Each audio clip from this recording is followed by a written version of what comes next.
Noches, profesor. Bien, gracias. ¿Y usted? Todo muy bien, Adriana, muchas gracias. Buenas noches, profe. Hola, Yesenia, ¿cómo vas? Bien, gracias. Qué bueno. Buenas noches, profe. Hola, Nicolás, ¿qué tal todo? Muy bien, profe, gracias. Qué bueno, me alegra. Buenas noches, profe, compañeros, buenas noches, bendiciones. Hola, Sergio, ¿cómo vas? ¿Bien, bien? Bien, bien, profe, gracias a Dios. Qué bien, qué bueno, hermano.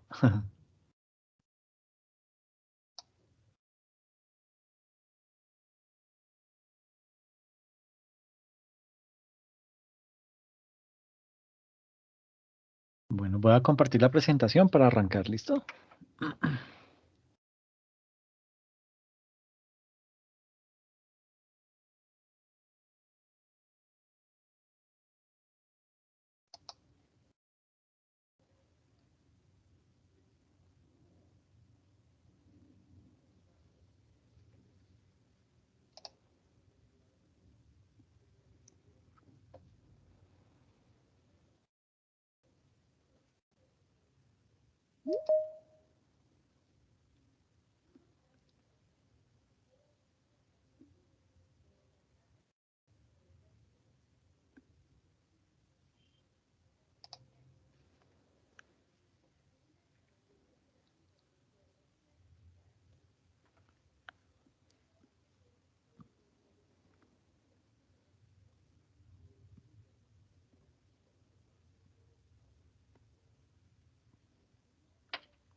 Bueno, entonces, antes de meternos de lleno con todo lo que nos compete a los impuestos departamentales, hoy vamos a dar como digamos que esta sesión la he denominado una mirada a la economía colombiana, ¿listo? ¿Por qué una mirada a la economía colombiana? Porque antes de meternos con todo el tema del recaudo, pues hay que conocer cómo está nuestra población, cómo está... ¿alguien quiere decir algo? Ok, gracias. Eh, Antes de meternos con todo el tema de los impuestos departamentales, hay que mirar cómo está nuestro país, cómo está nuestra población, qué son las cosas buenas que tenemos, qué son las cosas malas que tenemos también, y desde ese punto de vista, poder empezar a realizar un análisis concreto y completo de lo que son los impuestos departamentales, ¿listo? Entonces, digamos que para meternos a esto de una mirada a la economía colombiana, eh, lo primero que tenemos que hacer es, o lo primero que hay que destacar es la nacionalidad, ¿sí? O sea, nosotros como colombianos ante el mundo, ¿listo?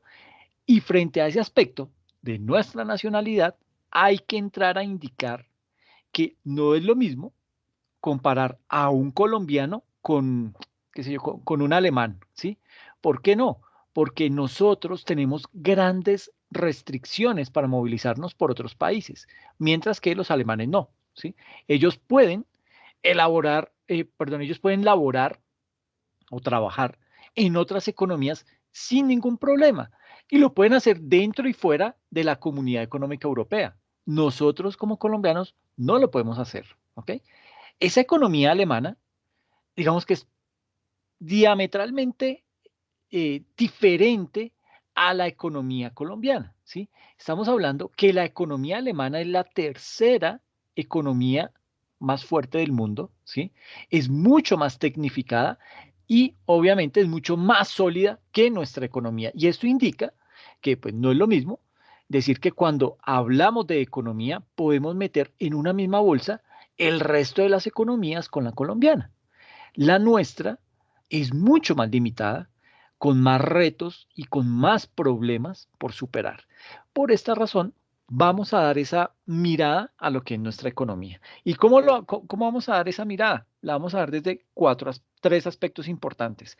En principio, vamos a ver lo que son unos datos poblacionales. En segunda instancia, vamos a ver lo que es el presupuesto general de la nación. Y en tercer lugar, vamos a ver el punto de quiebre. ¿Listo?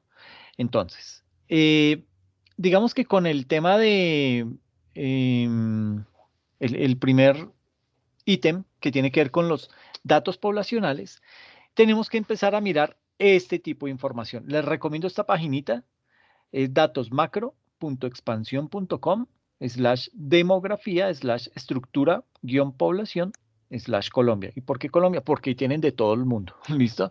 Entonces, para ubicarnos en Colombia. ¿Qué encuentra uno en esa página? Entonces, básicamente lo que encontramos es esto. Una información que nos muestra cómo está Colombia. Entonces nos dice, Colombia tiene una población de 50.372.000 personas, por lo que puede considerarse un país con un número significativo de habitantes. No es el más grande, pero tampoco es el más pequeño, ¿sí? Las principales características de la estructura de la población en Colombia es la siguiente. La población femenina es el 50.9% del total, es decir, es un poquito más. Las mujeres son más, en casi un 1%, que la población masculina. ¿Listo? Y su saldo vegetativo es positivo. ¿Qué quiere decir eso de vegetativo? Es decir, que los nacimientos superan a los saldos de muertes. O sea, nacen más personas que las que mueren. Y eso está bien. ¿Sí? Es decir, es un poco como en una universidad.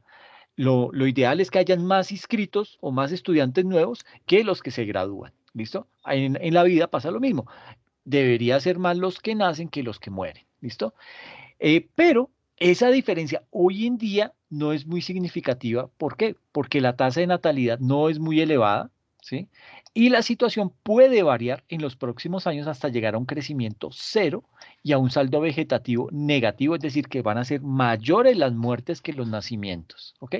Entonces, básicamente aquí encontramos lo que es la pirámide de población, ¿listo?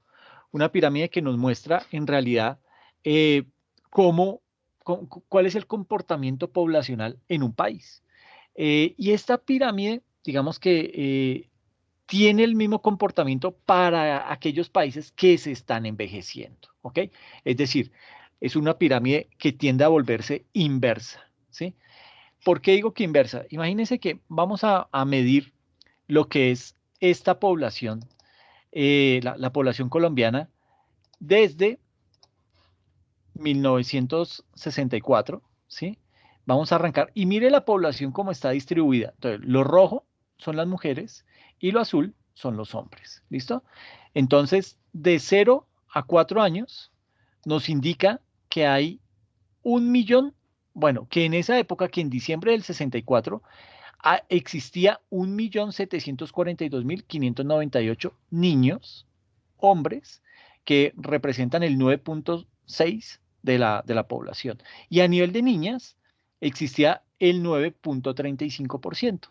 Entonces, eso equivale a 1.699.912 niñas entre 0 y 4 años. Entonces, mire que la población en esa etapa era la base de la pirámide, ¿sí? Llegaba casi que al 10% en ambos lados y era lo más ancho de la población, la base piramidal como debe ser, ¿listo? En la medida en la medida en que los años van pasando, entonces aquí, por ejemplo, 65, ya en 1970, mire la discrepancia que hay.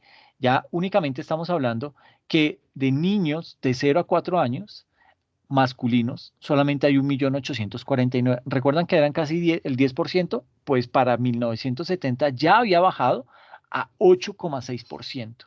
Y a nivel de niñas, bajó a 8,37%.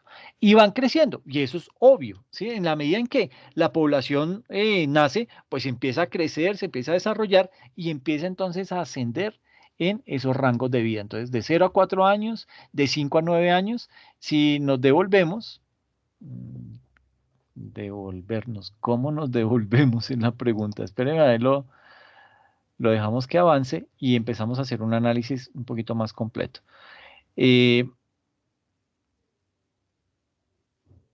Listo. Entonces, por ejemplo, si ustedes ven acá, en 1962, de 0 a 4 años, eran 9,64 hombres, del total de la población, el 9,64 eran niños de 0 a 4 años, hombres, y niños de 5 a 9 años era el 7,86. Lo mismo, digamos que se maneja casi la misma proporción en las niñas. En las niñas el 9,42% eran de 0 a 4 años y de 5 a 9 años ya eran el 7,79%. Hasta la década del 70 el tema empieza a reducirse.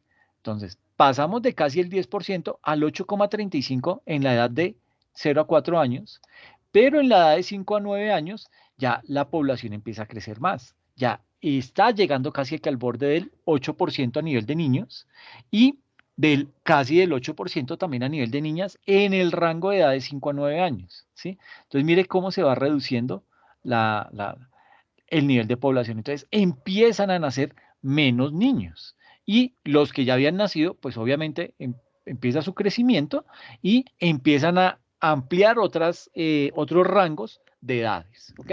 Entonces, de 5 a 9, pues va creciendo casi al 8. De 10 a 14 años, está en el 6,8 a nivel de hombres y 6,76 a nivel de mujeres. A nivel de edad, del rango de edad de 15 a 19 años, el 5,52 son hombres y el 5,54 son mujeres. Mire que los datos son muy proporcionales, son casi que muy similares hombres y mujeres. Esto en la década del 71, uno aquí puede decir, bueno, la pirámide todavía se mantiene porque pues la base sigue siendo más amplia que el resto de escalas. Y ok, listo, entonces vayámonos hasta el año 80. Entonces, mire cómo va la pirámide. Los rangos de edades entre 5 y 9 años han ido aumentando hasta llegar a la edad de 15 a 19 años. ¿Listo? De 0 a 4 años apenas hay un 7,14% de la población que son hombres, que están en ese rango de edad de 0 a 4, y de mujeres del 6,87. ¿Listo? Mientras que en los otros rangos de edad el tema casi que se va equiparando. Es decir, hombres 6,24 en el rango de edad de 5 a 9, mujeres 6,9, 6,09, mujeres de 5 a 9 años, hombres de 10 a 14 años 6,14, mujeres 6,02 y de 15 a 19 años 5,87 y 5,81 a nivel de mujeres. Entonces, mire que cada vez la base se va reduciendo y las edades se van agrupando en otro tipo de rangos de edad. ¿Listo? Vamos hasta el 90. Y en el 90, entonces ya el tema está cada vez más complejo. Están naciendo menos, ¿sí? Mire todo lo que ha dejado de nacer a nivel de niños para ya la década del 90, a nivel de niños y a nivel de niñas. ¿Ok? Entonces, aunque las proporciones siguen pareciéndose mucho, pues siguen siendo más los niños que las mujeres, que las niñas, ¿sí? Luego de esto, empieza a verse ya cómo los rangos de edad empiezan a verse más agrupados entre 5 y 9 años, 10 y 14 años, 15 y 19, 20 y 24 y un poquito los de 25 a 29, ¿sí? Ese es como el grueso de la población, todo este bloque de personas, ¿ok? Vámonos hasta el 2000 y mire cómo ya en el 2000 la población que nacía casi que baja a la mitad. Mire que estábamos en el 10, casi que estamos llegando al 5%, ¿sí?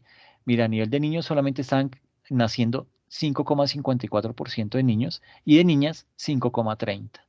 Y sigue aumentando la población entre niños de 5 a 9, de 10 a 14, de 15 a 19 y así sucesivamente. Entonces, esto tiene un gran problema. Primero, pues digamos que a nivel de pensiones, el tema se vislumbra muy complejo. Y digo complejo, ¿por qué? Porque al irse reduciendo las personas que deberían ir naciendo, que son los que van a ser los futuros trabajadores y van a ser futuros trabajadores que van a empezar a cotizar pensión, pues ellos son los que van a ayudar a que el sistema pensional se sostenga. ¿Ok? Hasta el momento, pues digamos que con esta reducción de personas, el tema se ha ido complicando más.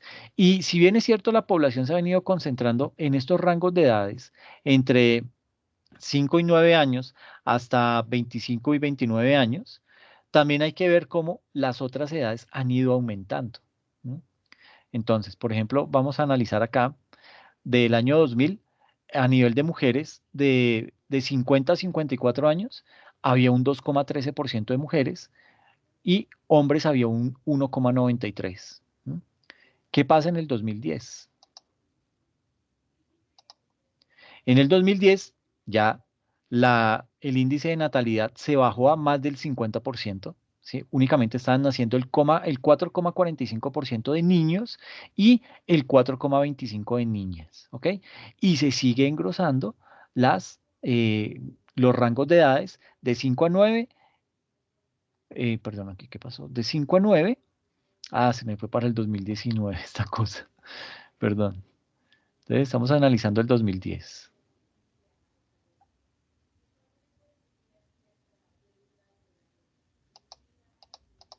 Listo. Entonces, se comienza a reducir la población que van haciendo y se empieza a volver más ancha los rangos superiores a los que están naciendo, ¿sí? Pero de la misma manera, por ejemplo, de 50 a 54 años, ya tenemos un 2,36% de hombres en ese rango de edad y un 2,71% de mujeres en ese rango de edad. Nótese que son más las mujeres que llegan a edades mucho más avanzadas que la cantidad de hombres que llegan. ¿Ok? Entonces, a nivel de hombres, de 35 a 40 años son un 3,29, de mujeres son un 3,68, de 40 a 45 un 3,21 son hombres, un 3,55 son mujeres, de 45 a 49 un 2,96 son hombres, de mujeres son un 3,27, de 50 a 54 años un 2,36 son hombres, un 2,71 son mujeres, y así sucesivamente sigue teniendo digamos que un periodo de longevidad más amplio para las mujeres en contraprestación con los hombres, ¿ok? Entonces, las mujeres tienen una percepción de vida mucho más amplia, ¿listo? Y por otro lado, digamos que, pues también hay que ver que las mujeres se pensionan 5 años antes que nosotros, que los hombres. Entonces, pues eso también ahí, digamos que hay un poquito de desigualdad, pero no nos vamos a poner a pelear por eso ahorita, ¿no? Entonces, nótese que hay algo bien importante y es que, por ejemplo, a nivel de mujeres que hoy en día se están pensionando a la edad de, ay, ¿cuánto es? ¿55, 57 años? Si alguien me puede confirmar ese dato.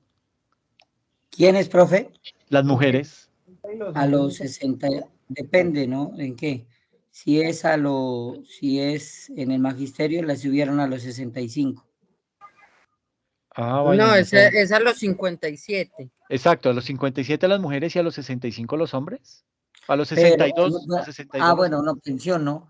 Porque Sí. ahora Los hombres sí. retiro forzoso las dejaron a los 65. ¿A los hombres?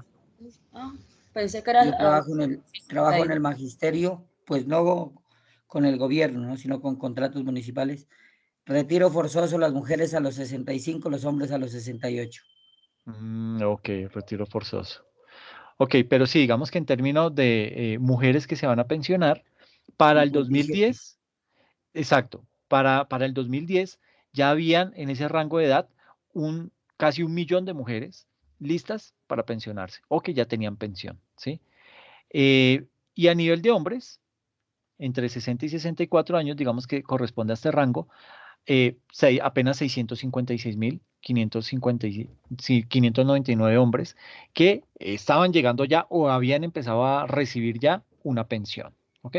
Entonces, pues son datos que a la larga van ayudando y nos van dando un poco más de visión. ¿Y a cómo estamos al día de hoy?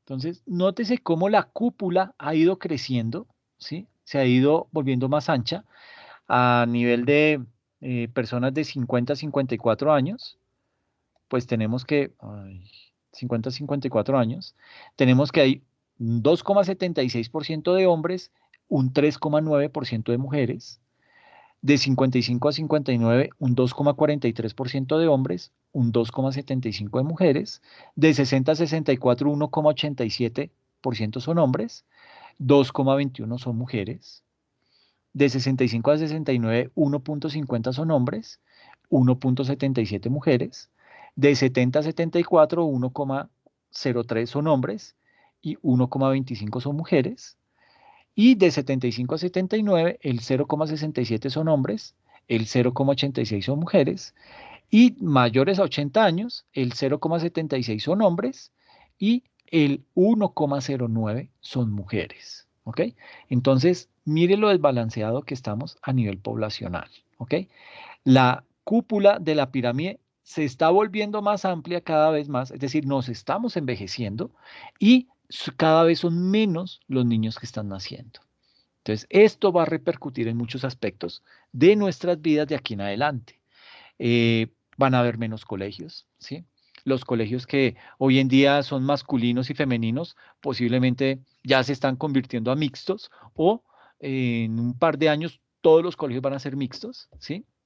¿Por qué? Porque hay menos niños, ¿sí? ¿A quiénes más vamos a educar? Pues uno arranca por los niños, pero esta franja va a seguir disminuyendo a lo largo del tiempo y estas otras van a ir aumentando. Entonces, nótese que se está volviendo como un poquito más dilatada la pirámide. O sea, ya perdimos, esto ya no es una pirámide, ¿sí? Esto ya es, no sé, empieza a coger como forma una botella de Coca-Cola, en donde la parte de la mitad tiende a ser un poquito más amplia y hacia abajo se va reduciendo y lo mismo hacia arriba se reduce, pero con el tiempo esto va a ir creciendo muchísimo más.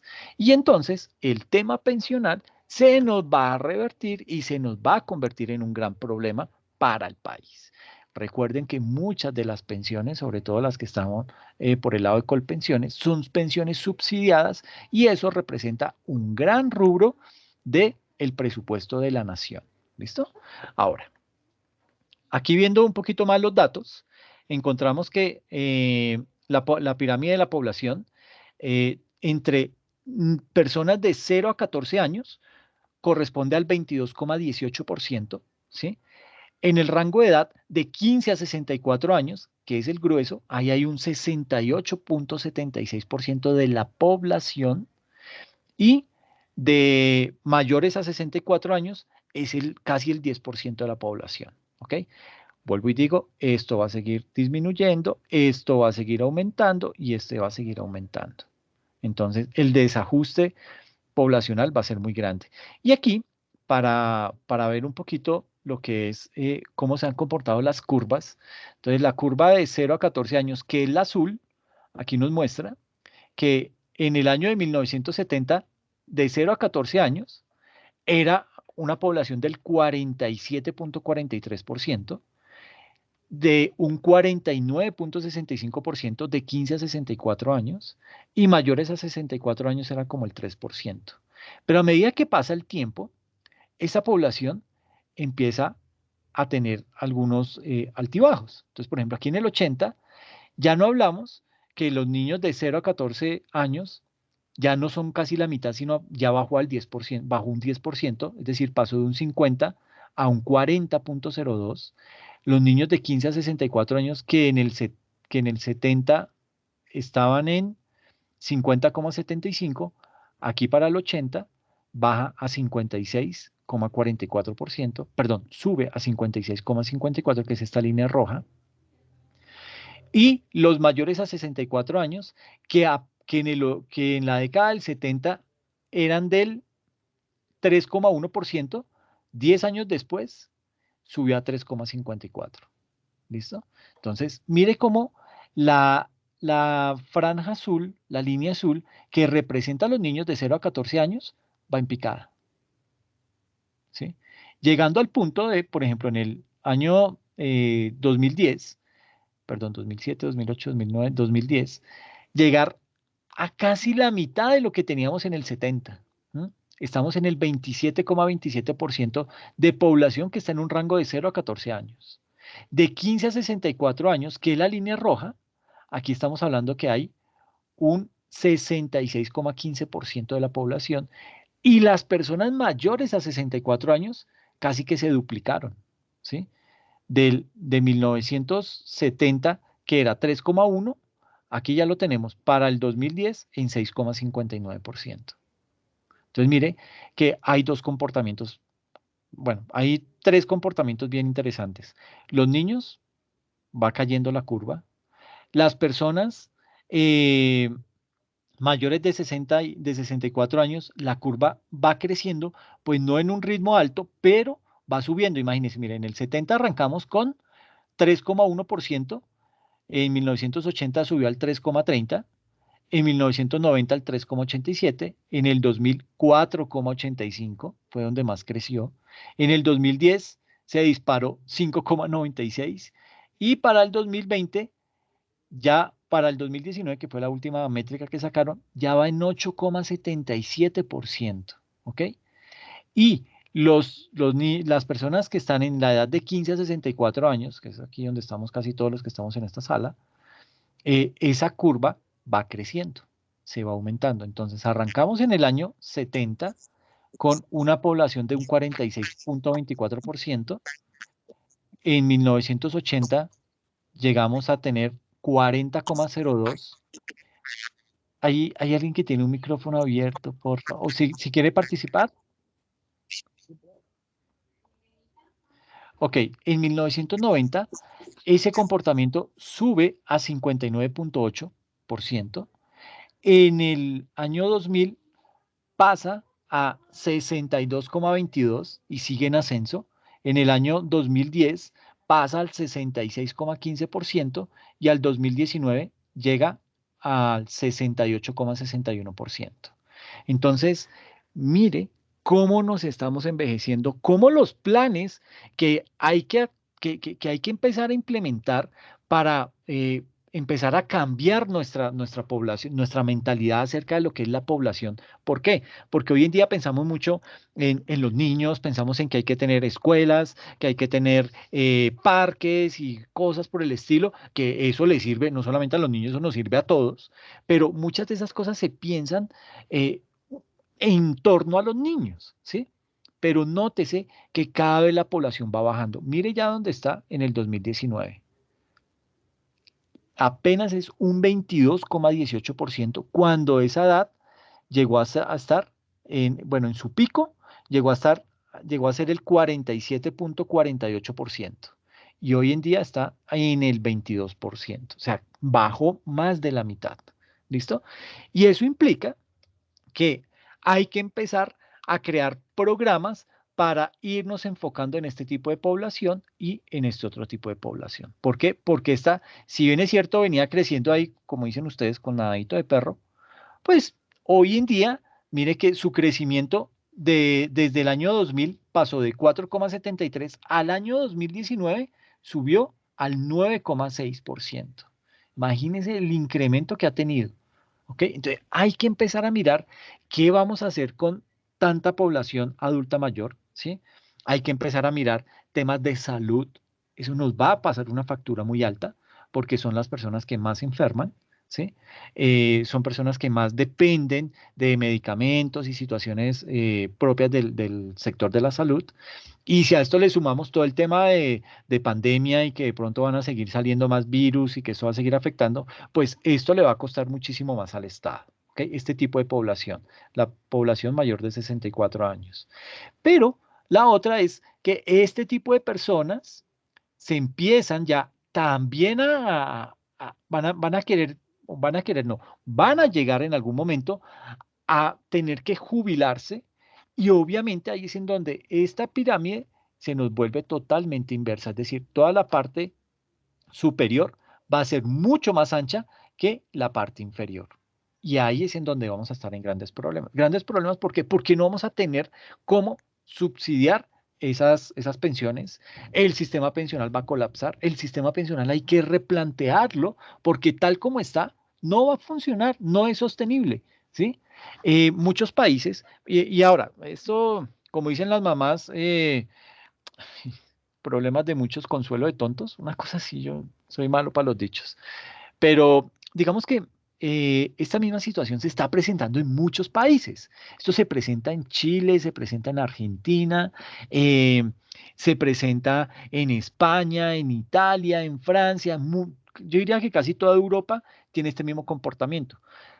En España, el tema de la pensión es muchísimo peor. Aquí el gobierno subsidia una parte, en España subsidian muchísimo más. Y ellos son un país mucho más envejecido que el nuestro. Entonces, ese sistema pensional a nivel mundial va a haber que repensarlo. España, o sea, muchos países europeos están tratando de implementar lo que hizo Chile, que fue los fondos de pensiones privados. Entonces, simplemente la persona y el patrono depositan el dinero de la pensión en una cuenta de ahorros de la persona, y si la persona quiere ahorrar más, puede invertir más en eso. ¿Y con qué objetivo? Para quitarle esa carga al Estado y que sea la persona misma la que se encargue de qué tanto o con qué tanto dinero va a llegar a su vejez. Y pues digamos que allá el tema se complica más. ¿Por qué? Porque el darle esa responsabilidad a la persona es bien complejo cuando no tenemos una cultura financiera, ¿ok? No sabemos invertir en acciones, nos da miedo comprar bonos, etcétera, etcétera. Y es ahí en donde realmente están las ganancias, ¿sí? No tanto en un CDT, no tanto tenerla en una cuenta de ahorros, ¿sí? Sino básicamente en ese tipo de activos. Y nunca nos han enseñado a invertir en eso. Entonces, digamos que desde ese punto de vista, el panorama no es el mejor. Eso desde el punto de vista de esta grafiquita. Les recomiendo mucho esta página para que la puedan consultar en cualquier otro momento. ¿Listo? Profe, Dime. ya que habla de eso, es que a veces eso genera como desconfianza, ¿verdad? Por eso de que pasó ¿cómo se llama? De las pirámides y todo eso. Pero sí, a veces invitan a que uno invierta en esto de bitcoins, ¿en qué es? En esa siglo XXI. Y Sí. sino que a uno le da miedo porque pues no sabe si, porque siempre le dicen tienen que conseguir otros 2 y que para que se haga platino, que se haga no sé qué, entonces Sí, ese tipo de recomendación, ese tipo de inversiones, Giovanni, eh, yo no las haría. Y no las haría, ¿por qué? Porque eso en cualquier momento va a quebrar. Y puede ser que uno empiece a ganar ahorita, pero el problema radica es en que en la medida en que uno más va ganando, uno más invierte porque no, encontré la mina de oro, aquí es en donde voy a salir de pobre y comienza a invertir, que esto ya lo hemos visto en varios momentos de, de nuestras vidas en donde ese tipo de pirámides obviamente llega al punto en que si le ha pasado a los de Estados Unidos, ¿cómo se llama este señor? El mago de las mentiras. Ay, se me fue el nombre. Este tipo hizo una gran pirámide y pagaba los superintereses a los inversionistas de Wall Street. Imagínense, los tumbó a ellos, que son los más duros para invertir. Pues, ¿qué puede uno esperar? ¿Sí? Entonces, frente a eso, yo lo veo muy complicado. Yo no invertiría en ese tipo de cosas. Yo trataría de invertir, y aquí les voy a mostrar opciones que de pronto hay. No sé si alguno ya lo ha escuchado, le pido mil disculpas, pero creo que esto es bien importante poderlo conocer porque son opciones de inversión que son seguras, ¿ok?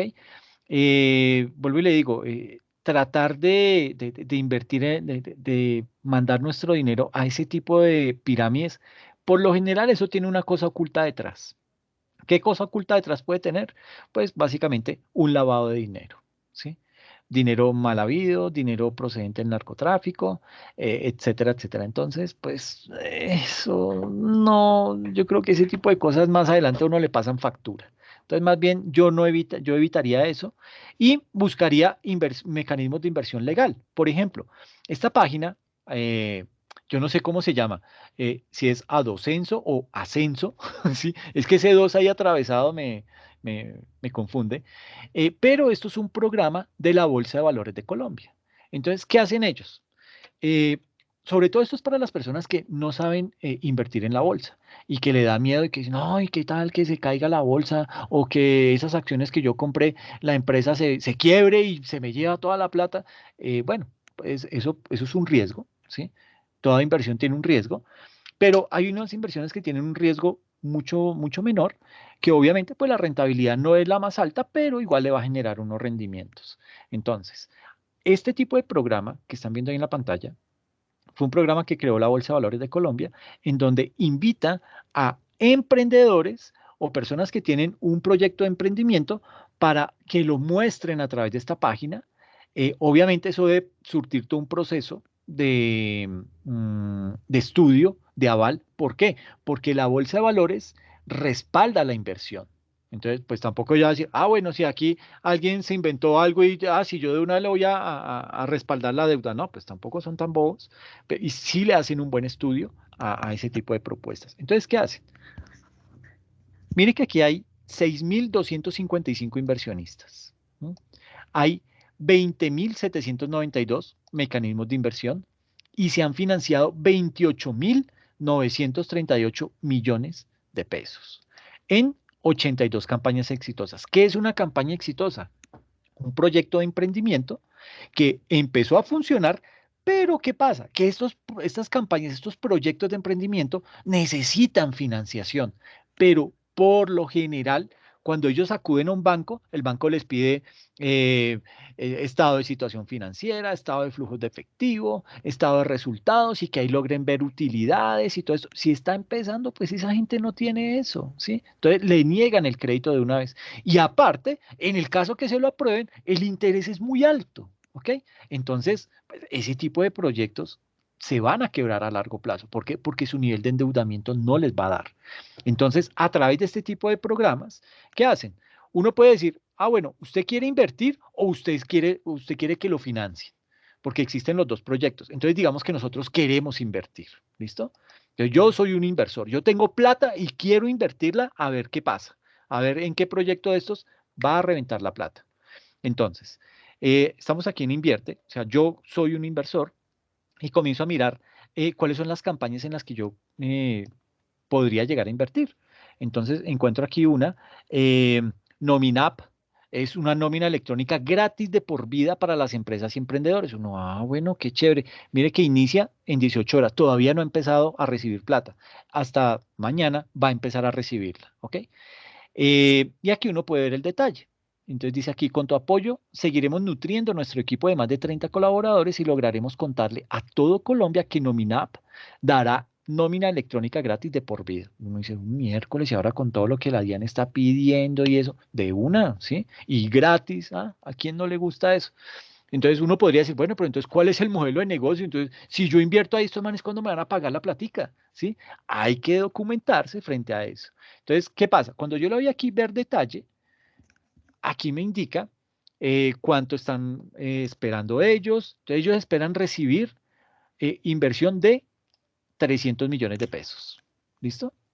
Para ese proyecto de emprendimiento. Empiezan las inversiones a partir de mañana a las 3 de la tarde. ¿Qué pasa? Ellos lo que están pidiendo es como un préstamo. Entonces, necesitan recolectar 300 millones de pesos y yo puedo decir, bueno, yo voy a meter 1.000.000 de pesos a este proyecto, a ver qué pasa, ¿sí? Entonces, ¿y cuánto me pagan? Le van a pagar una tasa fija del 10% efectivo anual. Y dice, bueno, ¿cuánto me estará pagando una cuenta de ahorros? Una cuenta de ahorros no le paga ni la mitad de esto. Es muchísimo, o sea, ni un CDT le paga la mitad de esto, ¿ok? ¿A cuánto tiempo le van a devolver la plática? En 36 meses le devuelven ese préstamo. Pero para ellos les sirve, ¿sí? Ellos a mí me van a dar una rentabilidad del 10% efectivo anual, pero si ellos pidieran ese préstamo al banco, fijo, ese préstamo les sale a ellos en un 18, en un 19, en un 20%, ¿ok? Entonces, para ellos es bueno, para nosotros también es bueno. Plazo a 36 meses y este tipo de proyecto de emprendimiento está financiado por el Fondo Nacional de Garantías hasta en un 50%. Es decir, si yo invierto 1.000.000 de pesos y por alguna razón este proyecto no funcionó, quebró, no sé qué, ese Fondo Nacional de Garantías me devuelve a mí 500.000 pesos. O sea, no pierdo todo, ¿sí? A ver qué otra inversión le hace eso. Frecuencia del pago, el pago tiene un interés de pago mensual. Periodo de gracia de intereses, aquí no aplica ese periodo, desde el momento cero le empiezan a pagar a usted los intereses, pago de capital mensual y el periodo de gracia, bueno, tiene un periodo de gracia de 6 meses, es decir, después del 7.º mes es que usted empieza a recibir la plática, la devolución de ese dinero en cuotas más la tasa de interés, ¿listo? Y aquí tiene un botón simular, entonces usted dice, bueno, venga, ¿qué es esto simular? Entonces, ¿cuánto podría yo invertir y cuánto voy a recibir al final? Entonces, digamos que yo quiero invertir, monto mínimo de inversión, 200.000 pesos. Entonces, no, yo quiero invertir, metámosle 5 millones. Entonces, al final de la inversión, yo invierto 5 millones y me van a devolver 5.881.019 pesos, ¿sí? Usted dirá, bueno, pues sí, pues no pudo haber sido mejor, me pude haber arriesgado más, pero aquí la plática estuvo, por lo menos el 50% se lo garantizaba, ¿ok? De esa inversión que usted estaba haciendo. Periódicamente, la cuota va a ser de 188.059 pesos, ¿sí? Y recibe durante el periodo de gracia, o sea, durante el periodo de gracia no le abonan a capital, solamente le pagan intereses. Entonces, durante los 6 primeros meses usted va a recibir casi 40.000 pesos, ¿sí? Pero ya a partir del 7.º mes viene el pago de la cuota, que son 188.000 pesos. Esto aquí está invirtiendo mucha gente, ¿ok? ¿Por qué? Porque usted puede diversificar su inversión, usted en algunos va a ganar más, en otros va a ganar menos. Si aquí la tasa es del 10%, entonces miremos otra alternativa. Aquí hay otra Siscom, conectividad de la más alta calidad para hogares y empresas del Huila. Entonces uno dice, bueno, un monto recaudado. O sea, él tenía una meta de recaudar 200 millones de pesos y recaudó 203. ¿En qué? En 79 inversionistas. 79 personas invirtieron de a 1 millón, de a 2 millones, de a 5 millones en este proyecto. ¿Ok? Y todavía está abierta. Todavía se puede invertir en este tipo de proyectos. Si queremos mirar, pues veremos aquí el detalle. Este paga el 12% efectivo anual. Entonces, si en el otro yo recibía 5.800.000, aquí por los mismos 5 millones, vamos a recibir 5.981.939. Ese poquito más de intereses, pues me va a redundar en un poquito más de ganancia al final, y también está garantizado en un 50% la inversión.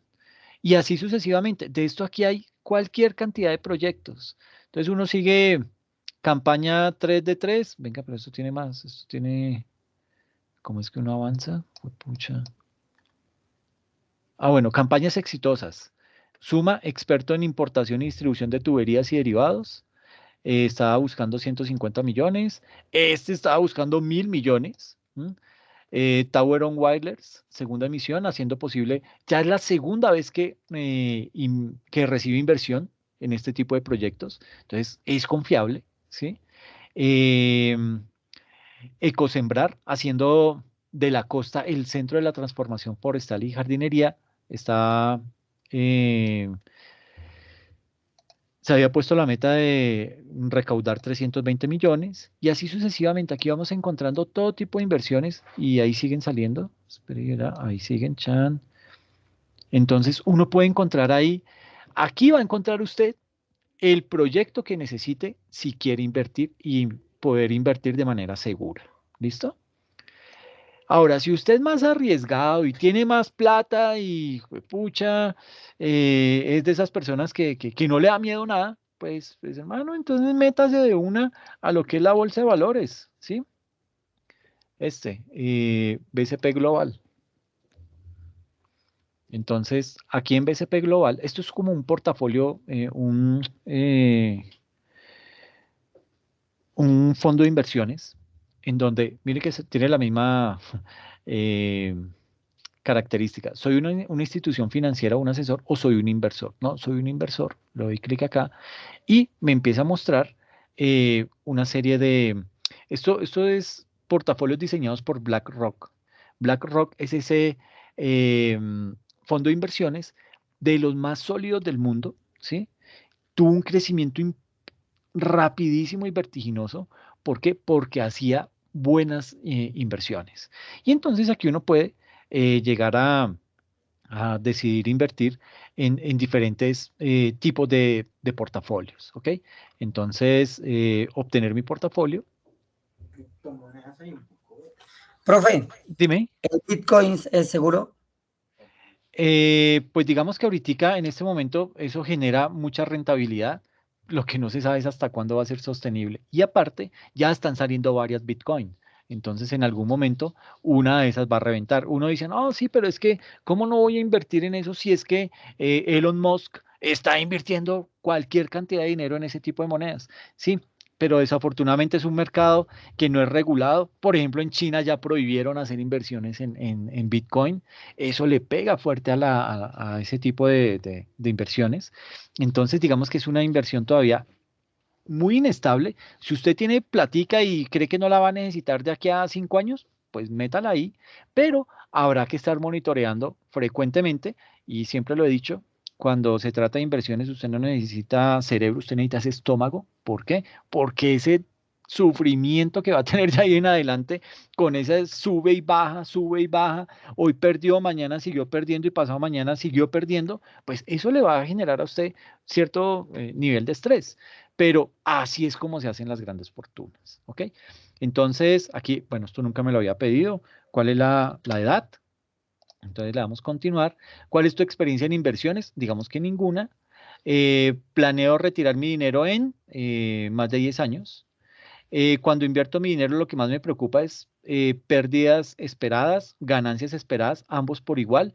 No, pérdidas, es lo que me duele. Si toda su cartera de inversiones perdiera el 10% de su valor en un mes durante una caída del mercado, ¿qué haría? ¿Vender algo? ¿Mantener todo? ¿Comprar más? ¿Qué harían ustedes?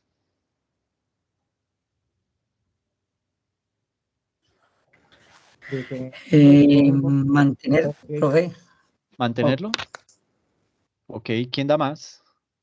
Pues yo sí lo mantendría, pero pues también depende de las noticias. Porque Ok, pues, sí, hoy 2021 tenemos muchas noticias del mercado a la mano, pues. pero tú Depende, acabas, sí, perdona. ¿qué iba a decir? No, es que tú acabas de tocar un punto muy importante y es cómo me entero de ese movimiento de los valores en el mercado. Entonces, por ejemplo, digamos que voy a mantener todo, soy un arriesgado. ¿Eres residente en Estados Unidos? No. ¿Tu fondeo inicial será mayor de $250.000? Uy, no, tampoco tengo todo ese dinero. Entonces, mire que con esas preguntas me hizo un perfil y me catalogó. Me dijo, uy, usted es un inversionista conservador.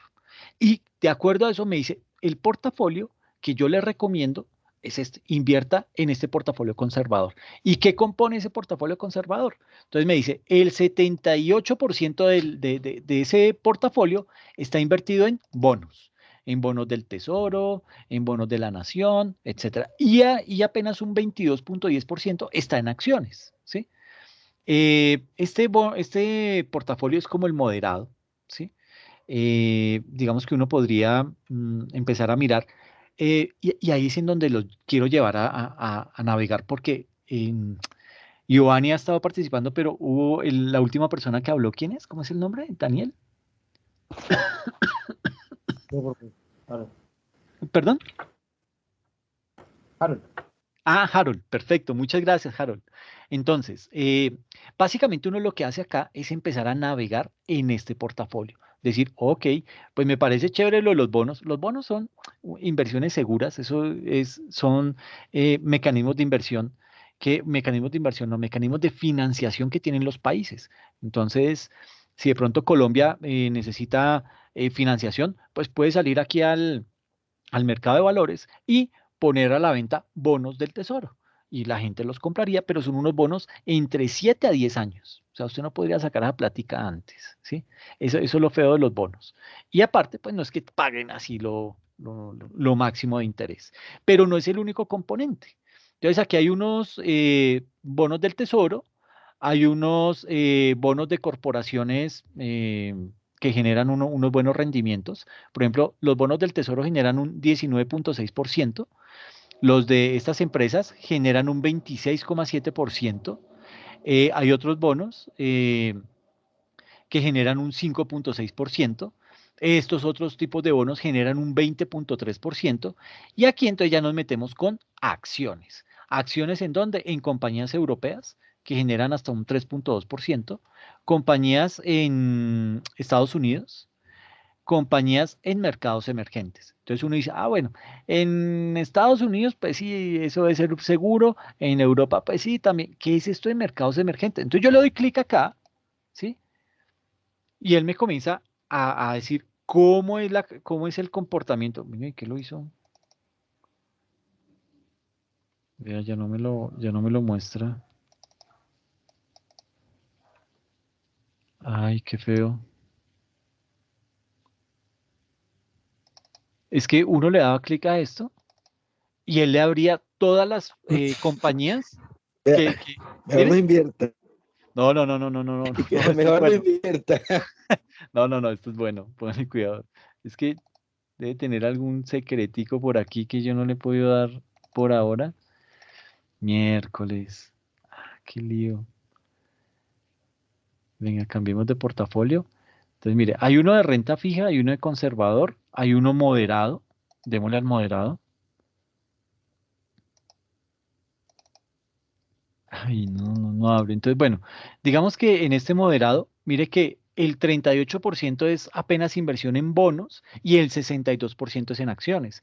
En el conservador, que fue el que nos recomendó, nos da más del 70% en bonos y apenas el 28 punto algo en acciones. Entonces aquí se corre más riesgos, pero se gana más. ¿Listo? Entonces aquí podemos tener, digamos que aquí encontramos que el 10,9% del portafolio de inversiones de este portafolio pertenece a mercados emergentes. Con esto de los mercados emergentes hay que tener mucho cuidado. Por ejemplo, aquí está, entre los mercados emergentes, está China, y en China nos vamos a encontrar ahí con que ellos invierten en Evergrande, ¿ok? Y Evergrande, pues ustedes ya saben que eso está un poquito complicado el tema, no es digamos que no es lo más óptimo ahorita para invertir porque ese está que quiebra y se puede ver afectado todo este portafolio, ¿ok? Pero ellos tratan de distribuir muy bien las inversiones. No lo hacen tanto en empresas. Bueno, lo que pasa es que la situación también es muy cambiante. Evergrande era una de las empresas más sólidas en China y de muy buena reputación a nivel mundial, pero mire que de un momento a otro empezó a quedar mal, empezó a quedar corto con el pago de sus deudas y pues esto lo está llevando casi que a la quiebra. Entonces, pues esto me hizo quedar mal, muchachos, no sé, no me está abriendo nada, pero bueno, hagámosle aquí abrir cuenta. Este portafolio puede estar fuera de los parámetros determinados basados en su perfil. Este cambio puede resultar en menor o mayor riesgo. ¿Todavía quiere cambiar? Hágale, si tengo plata para... Entonces aquí me pide daticos y ya con eso entonces me contactan y me dicen, mire, pero no se pase para ese fondo, que ese es grave, de pronto usted pierde plata, ¿qué es en el que le recomendamos? Etcétera, etcétera. Voy a conseguirme bueno, aquí miremoslo acá, portafolios. BlackRock. Mírelo, aquí está. Chan, chan, chan. Entonces, este es el que es renta fija, el primer portafolio, renta fija, y es toda la inversión, está un 100% de la inversión es en bonos, ¿ok? Y aquí nos muestra el comportamiento, cómo ha sido el comportamiento de esas inversiones. Entonces, siempre ha tenido un crecimiento, ha tenido uno que otro bajoncito por ahí, pero es más lo que crece que lo que cae. Y mire ya dónde va. El que él nos recomendó, que era el conservador, nos dice, mire, el 78% son bonos, el 22% son acciones, y me muestra el comportamiento y siempre ha ido creciendo, ¿sí? Entonces a mí me interesa conocer qué es eso de los mercados emergentes, porque ahí hay un 4,3% del portafolio está invertido en mercados emergentes. Entonces le doy clic ahí y me muestra. Me dice, vean que no les quede mal. Ay, mi chica, para aquellos que se estaban burlando, incrédulos. Entonces me muestra este tipo de estudio. Entonces me dice, mire, el crecimiento, cómo ha sido, pero me dice aquí factores claves. Entonces me dice clases de activos, divisa del fondo, fecha de lanzamiento, eso está desde el 2014, ¿sí? Pero aquí lo que me interesa es esta parte, posiciones principales, ¿en qué está invirtiendo en mercados emergentes? ¿En qué tipo de empresas están invirtiendo? Entonces encontramos que la primera inversión en mercados emergentes se llama esta empresita, Taiwan Semiconductor Manufacturing. Y ustedes dirán, ¿qué está hablando este man? Pues mis amores lindos, esta es la empresa líder hoy en día en microchips. Entonces, y usted dirá, ¿y un microchips para qué sirve? ¿Para un radio? Pues no, señor. Con un microchips se puede, o sea, Si su celular no tuviera chips, le cuento que usted tendría un super teléfono grandísimo en tamaño y no tendría todas las funcionalidades que hoy tiene su celular. Con microchips se construyen los equipos de cómputo, con microchips se dirigen los misiles, con microchips hoy en día los carros son más caros por eso, porque tienen cada vez más juguetes, más gadgets, y eso se hace con microchips. Y esta es la empresa líder, una empresa taiwanesa. Y ahí está invertido el 5.6% del portafolio que corresponde a mercados emergentes. Luego viene otra empresa, Tencent Holdings, no me suena. Samsung Electronics, yo creo que a todos nos suena. Alibaba Group, también nos suena. Meituan, Reliance Industries, Infosys, China Construction Bank, Housing Development Finance Corp y bueno, aquí por lo menos no encontramos a Evergrande, ¿sí? Y eso pues ya uno dice, bueno, uy, es chévere, menos mal que esta gente no tenía invertido ahí. ¿Qué pasa? Esto también tiene mucha vigilancia de entes, sobre todo entidades que vigilan o entidades que defienden el medio ambiente. Entonces, BlackRock tiene muchas inversiones en empresas petroleras. Por ejemplo, aquí en temas de energía. Y eso, por lo general, pues eso es lo que más contamina el medio ambiente. Entonces, ¿qué hacen esas empresas? Hay empresas que tienen mucho poder en el mundo, ¿sí?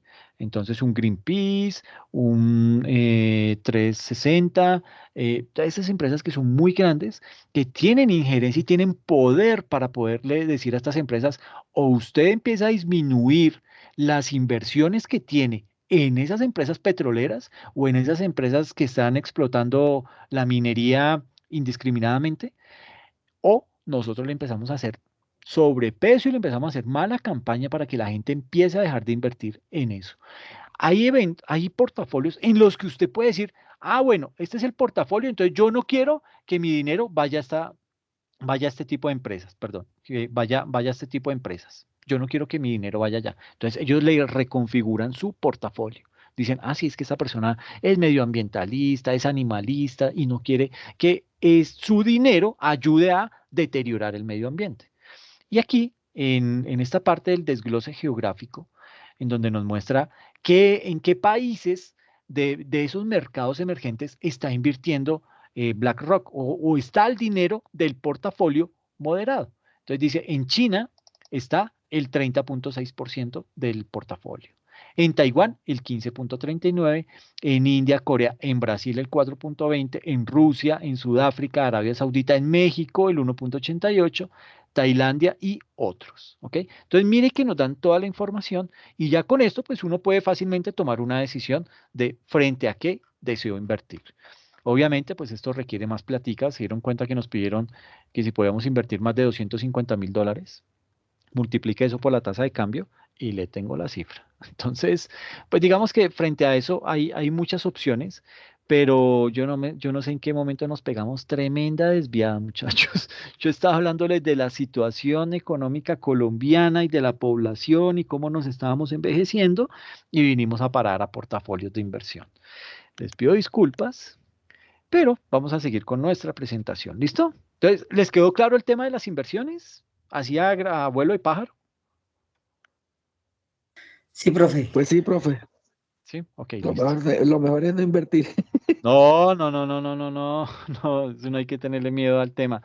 Lo que sí es que no poner en riesgo el capital familiar, ¿no? Por ejemplo, los ahorritos que uno tenga, eso de pronto sí decir, bueno, una parte lo voy a meter a este tipo de portafolios, ¿sí? O a lo que les mostré de Adocenso o de Ascenso, ya ni sé cómo se llama esa cosa, porque vale la pena y le va a generar mucho más rendimiento y tengan en cuenta que usted tiene la platica en la cuenta de ahorros, pero esa platica por temas de inflación y por temas de que nuestra moneda se está depreciando cada vez más, somos la segunda moneda más depreciada, más desvalorizada de la región, no le ganamos sino a Venezuela. Entonces, frente a eso, tener la plata en una cuenta de ahorros no es negocio, usted está perdiendo plata ahí, ¿ok? ¿Por qué? Porque ese dinero, gracias a la inflación, ese millón de pesos que tiene, cuando usted lo saque, no va a poder sino, digamos que ese millón de pesos que guardó hoy, en 6 meses, ya con lo que compraba hoy con 1 millón de pesos, en 6 meses va a poder comprar apenas por ahí 950.000 pesos. ¿Por qué? Porque el dinero ya se le depreció. No significa que le van a devolver a usted solo 950. A usted le devuelven su 1 millón de pesos, ¿sí? Pero con ese millón usted no va a poder sino comprar lo que hace 6 meses compraba por 950.000 pesos. ¿Ok? Entonces, eso hay que tenerlo presente. Y la mejor manera de invertir es en ese tipo de empresas, en acciones. ¿Listo? Entonces, aquí simplemente para retomar el tema de esa evolución de la estructura de la población en Colombia, pues básicamente todo este tipo ¿por qué les estoy hablando de la población y de la pirámide poblacional y todo lo que les voy a hablar a continuación? Es porque se realizó en el año 2018 el último censo poblacional. Y en ese censo poblacional salió mucha información, que es lo que voy a tratar de transmitir hoy y explicarles. ¿Listo? Entonces, por ejemplo, ese último censo, que fue el del 2018, nos indica que hoy la edad promedio en Colombia es de 30 años.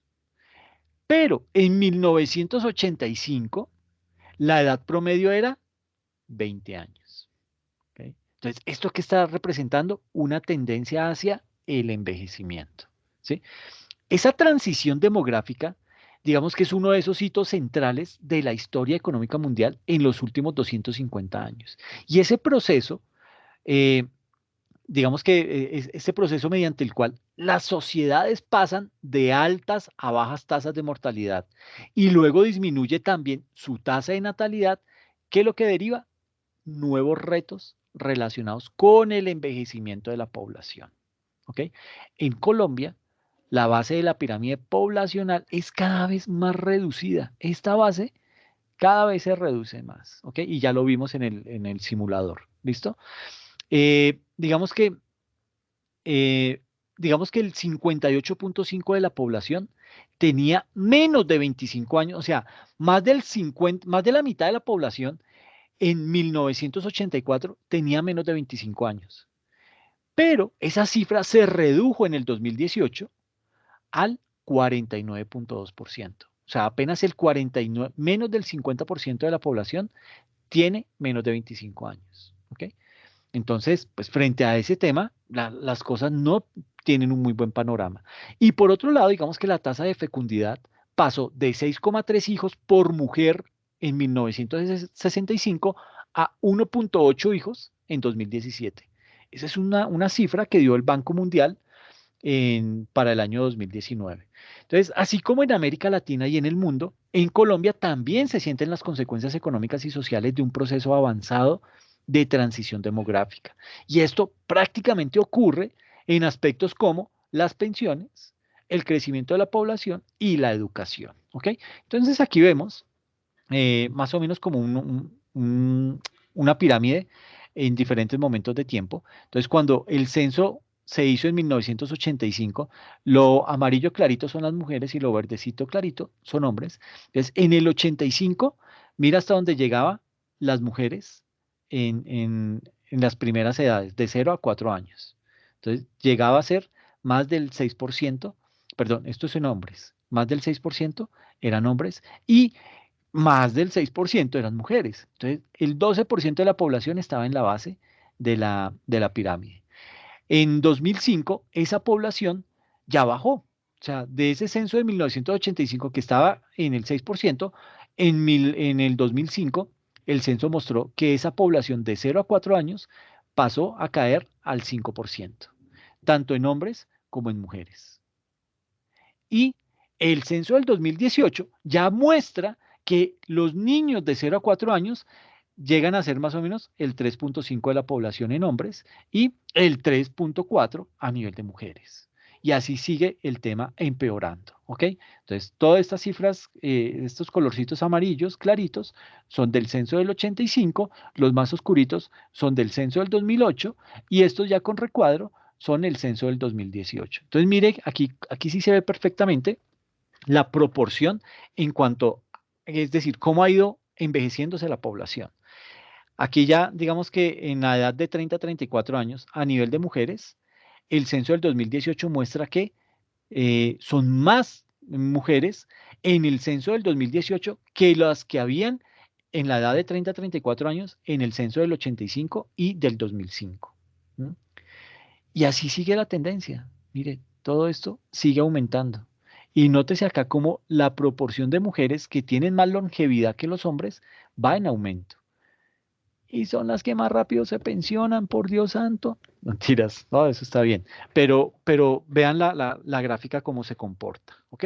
Ahora, otros datos que nos arroja el último censo. Entonces vamos a verlo a nivel de el colombiano promedio, pero visto desde la óptica de lo que es la demografía y la educación. ¿Listo? Entonces, digamos que hoy el promedio de estatura de un hombre es de 1.70 metros, ¿sí? Y de la mujer es de 1.60 metros, ¿sí? Hace 50 años, ambos géneros medían 7 centímetros menos. Hoy en día la población es mucho más alta, ¿sí? ¿Y esto qué representa? Esto representa un indicador de crecimiento económico, ya que indica que mejoró el tema de nutrición, mejoró la higiene y mejoró la salud, aunque no lo crean, ¿sí? Pero ese crecimiento en estatura está reflejando eso en nuestra sociedad. ¿Listo? Otro aspecto relevante es que hoy en día la mayoría de las personas viven en una casa, ¿sí? Aunque hay un dato importante y es que la proporción de apartamentos en el total de viviendas pasó de un 5% en 1973 al 32.8% en el 2018. ¿Ok? ¿Esto qué representa? Que la población se ha vuelto más urbana y se ha densificado, es decir, se ha concentrado en sitios específicos. ¿Ok? Esto tiene tanto de bueno como de malo, pero digamos que ese es el comportamiento que se está presentando en las grandes ciudades. ¿Listo?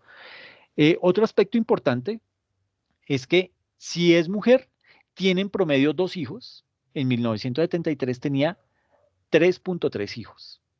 ¿Ok? Entonces, ha logrado bajarse la natalidad de niños debido a eso, a mayor educación, a cultura a nivel de planificación familiar, etcétera, etcétera. Y otro aspecto relevante frente a esto del colombiano promedio es que nuestros abuelos tenían en promedio 5.3 años de educación, es decir, la primaria. ¿Mm? Nuestros padres cuentan con 8.7 años en promedio, es decir, casi que llegaban a cursar hasta noveno de bachillerato. ¿Mm? Y los hijos tienen hoy en promedio 11 años de educación. ¿Listo? Y esto es bueno. ¿Por qué? Porque esto también muestra que hemos mejorado, pero si nos comparamos con el este asiático, ¿sí? Con Singapur, con Tailandia, con Malasia, con China, con Corea, etcétera, etcétera, eh, digamos que estamos muy por debajo del promedio. Pero si nos comparamos con la región, pues digamos que el dato puede ser mucho más alentador. Por lo menos se ha logrado duplicar la escolaridad en 2 generaciones. Y entiéndase, una generación de 40 años. ¿Okay? Una generación por lo general se mide en 40 años. Entonces, eso digamos que desde el punto de vista de lo que es el colombiano promedio. Pero hay otros daticos que nos van a dar más información. Todo esto es información extraída del último censo que se realizó en el año 2018. ¿Ok? Y esta es un dato que tiene que ver con el colombiano promedio, pero desde el punto de vista de los ingresos y del acceso a servicios públicos. Entonces, lo primero que nos encuentra o que nos muestra el censo del 2018 es que una persona que trabaja en Colombia gana en promedio 1.070.340 pesos mensuales. Eso equivale como a $350. ¿Ok? Ese es el promedio de ingresos de una persona que trabaja en Colombia. Óigase bien, que trabaja. Pero la mayoría de las personas, más del 50% de las personas, trabajan en el sector informal. Entonces, esto es lo que se gana la persona, ¿ok? Pero aquí esa persona va a tener que asumir su seguridad social, si quiere pensionarse, pagará por su cuenta la pensión, la EPS, etcétera, etcétera. Entonces, a la larga, esto pues no es un dato muy, muy bueno en el país. Otro aspecto importante es que la mayoría de personas que trabajan en Colombia lo hacen en el sector informal y esto es muy malo. ¿Por qué es muy malo?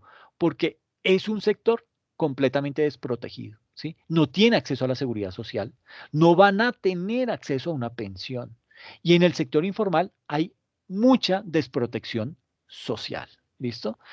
Un tercer aspecto en este segmento de ingresos y de acceso a servicios públicos es que de ese grupo de personas que trabaja, en el 2019, antes de la pandemia, éramos 22 millones y solo 3 millones de personas, según la DIAN, presentaron la declaración de renta. Y el hecho de presentar la declaración de renta no significa que usted tenga que pagar impuestos, ¿sí? Simplemente lo obligaron a presentar la declaración. Que de pronto a partir del próximo año tenga que pagar, bueno, ya es otro cuento. Pero de ese, imagínese el dato, antes de la pandemia éramos 22 millones de personas en capacidad de declarar, pero solo declaramos 3 millones de personas, ¿ok?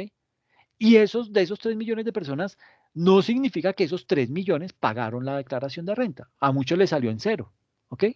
Entonces, pues ahí hay un desajuste a nivel de impuestos.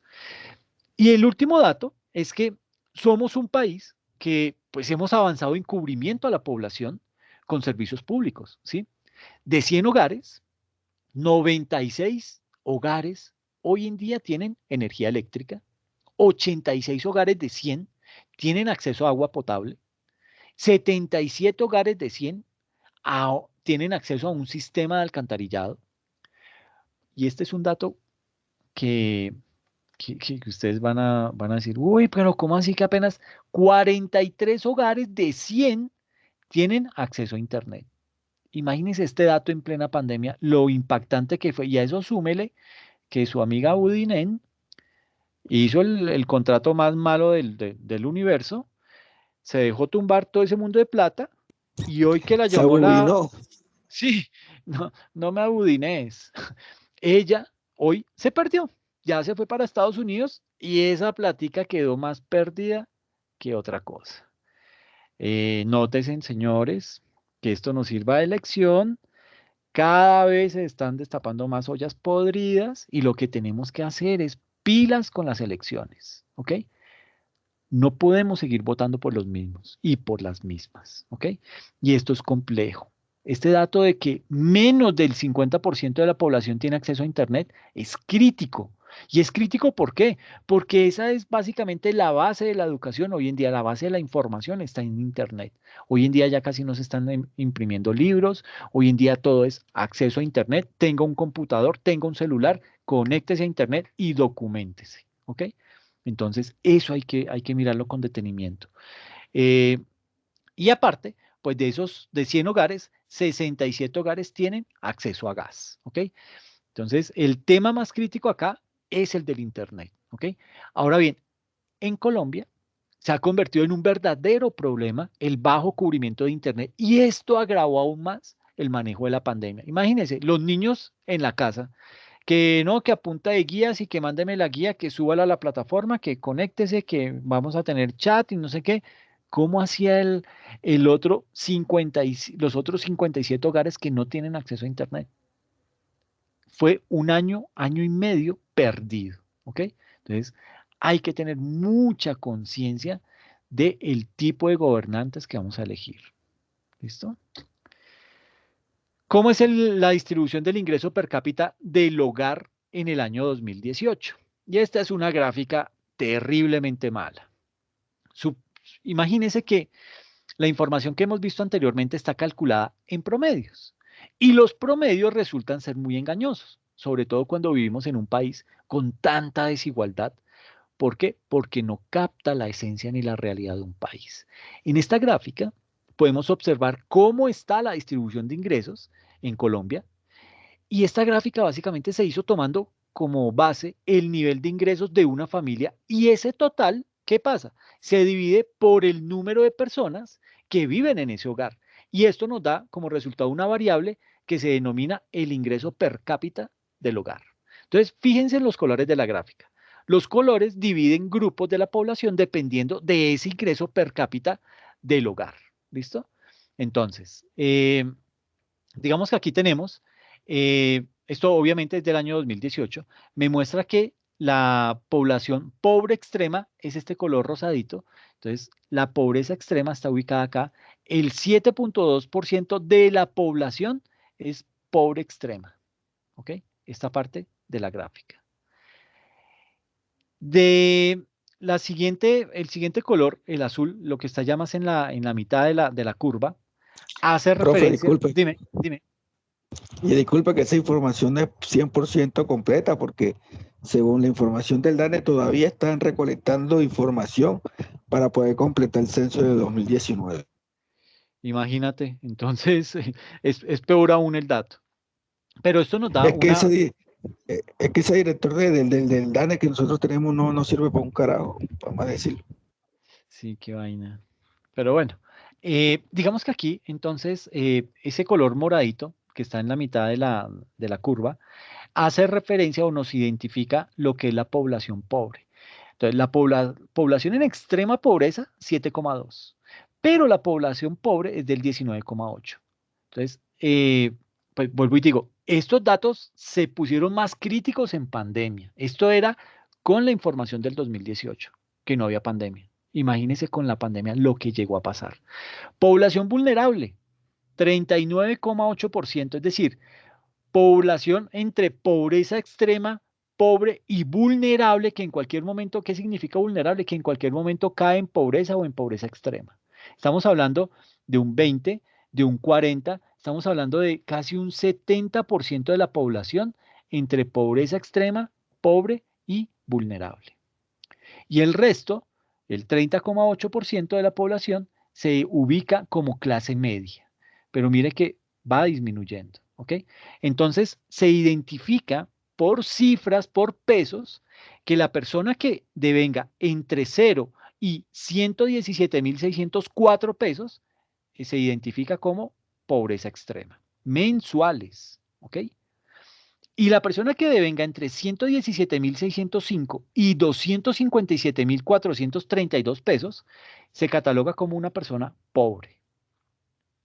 Y una persona vulnerable es aquella que devenga entre 257.433 pesos y 609.028 pesos.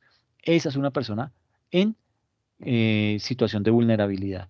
Y una persona de clase media es aquella que tiene unos ingresos entre 609.029 pesos y 3.045.147 pesos. Y dentro de ese rango está el 30,8% de la población. Entonces mire que el grueso de la población está catalogada como clase media y devenga menos del mínimo. Falso. Cuéntame por qué.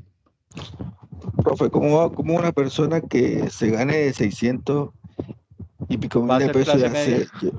¿Ah? Va a Oh, ser eso es clase media. falso. Sí, exacto. Sí, totalmente de acuerdo.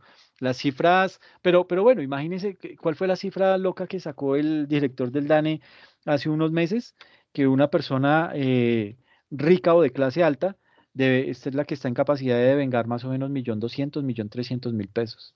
Entonces, pues ya con esas cifras ya eso es más desalentador que cualquier otra cosa. Pero pues, ese es el país en el que estamos, ¿ok?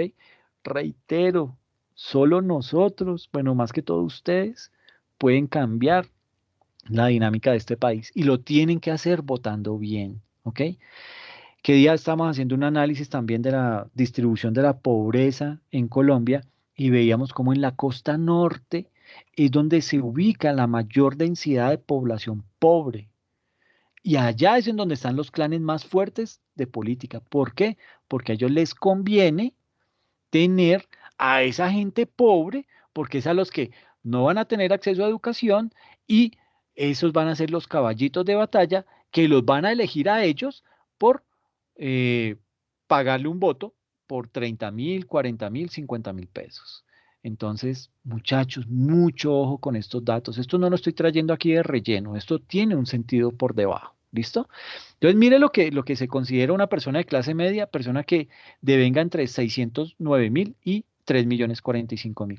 Y los que ganan más de esta cifra se consideran población de clase alta, que son el 2,4%. Entonces, desde 3.045.147 pesos en adelante, ya es población de clase alta. Entonces, mi querido amigo, si usted devenga esto, o más, usted es clase alta, usted es de lo más alto de la sociedad. Entonces, bienvenido a esta clase. Entonces, todo esto es información que surgió gracias al censo del DANE. Todavía, pues como acaban de decir, hay información que todavía están, ¿cómo se dice? Cuantificando para poder completar más información. Pero hasta ahora, esta es la información que tenemos, ¿ok? Entonces, ese es el ingreso per cápita del hogar, ¿listo? Entonces hay que tener mucha precaución con toda esta información. Y el tema se complica aún más. ¿Por qué digo que se complica aún más? Porque con estas gráficas que hemos visto acá, ahora sí nos comparamos con la región, ¿sí? Entonces nos estábamos viendo solo el ombligo, nos estábamos viendo Colombia con Colombia, ahora alcemos la cabeza y veamos, comparemos Colombia con el resto de los países vecinos.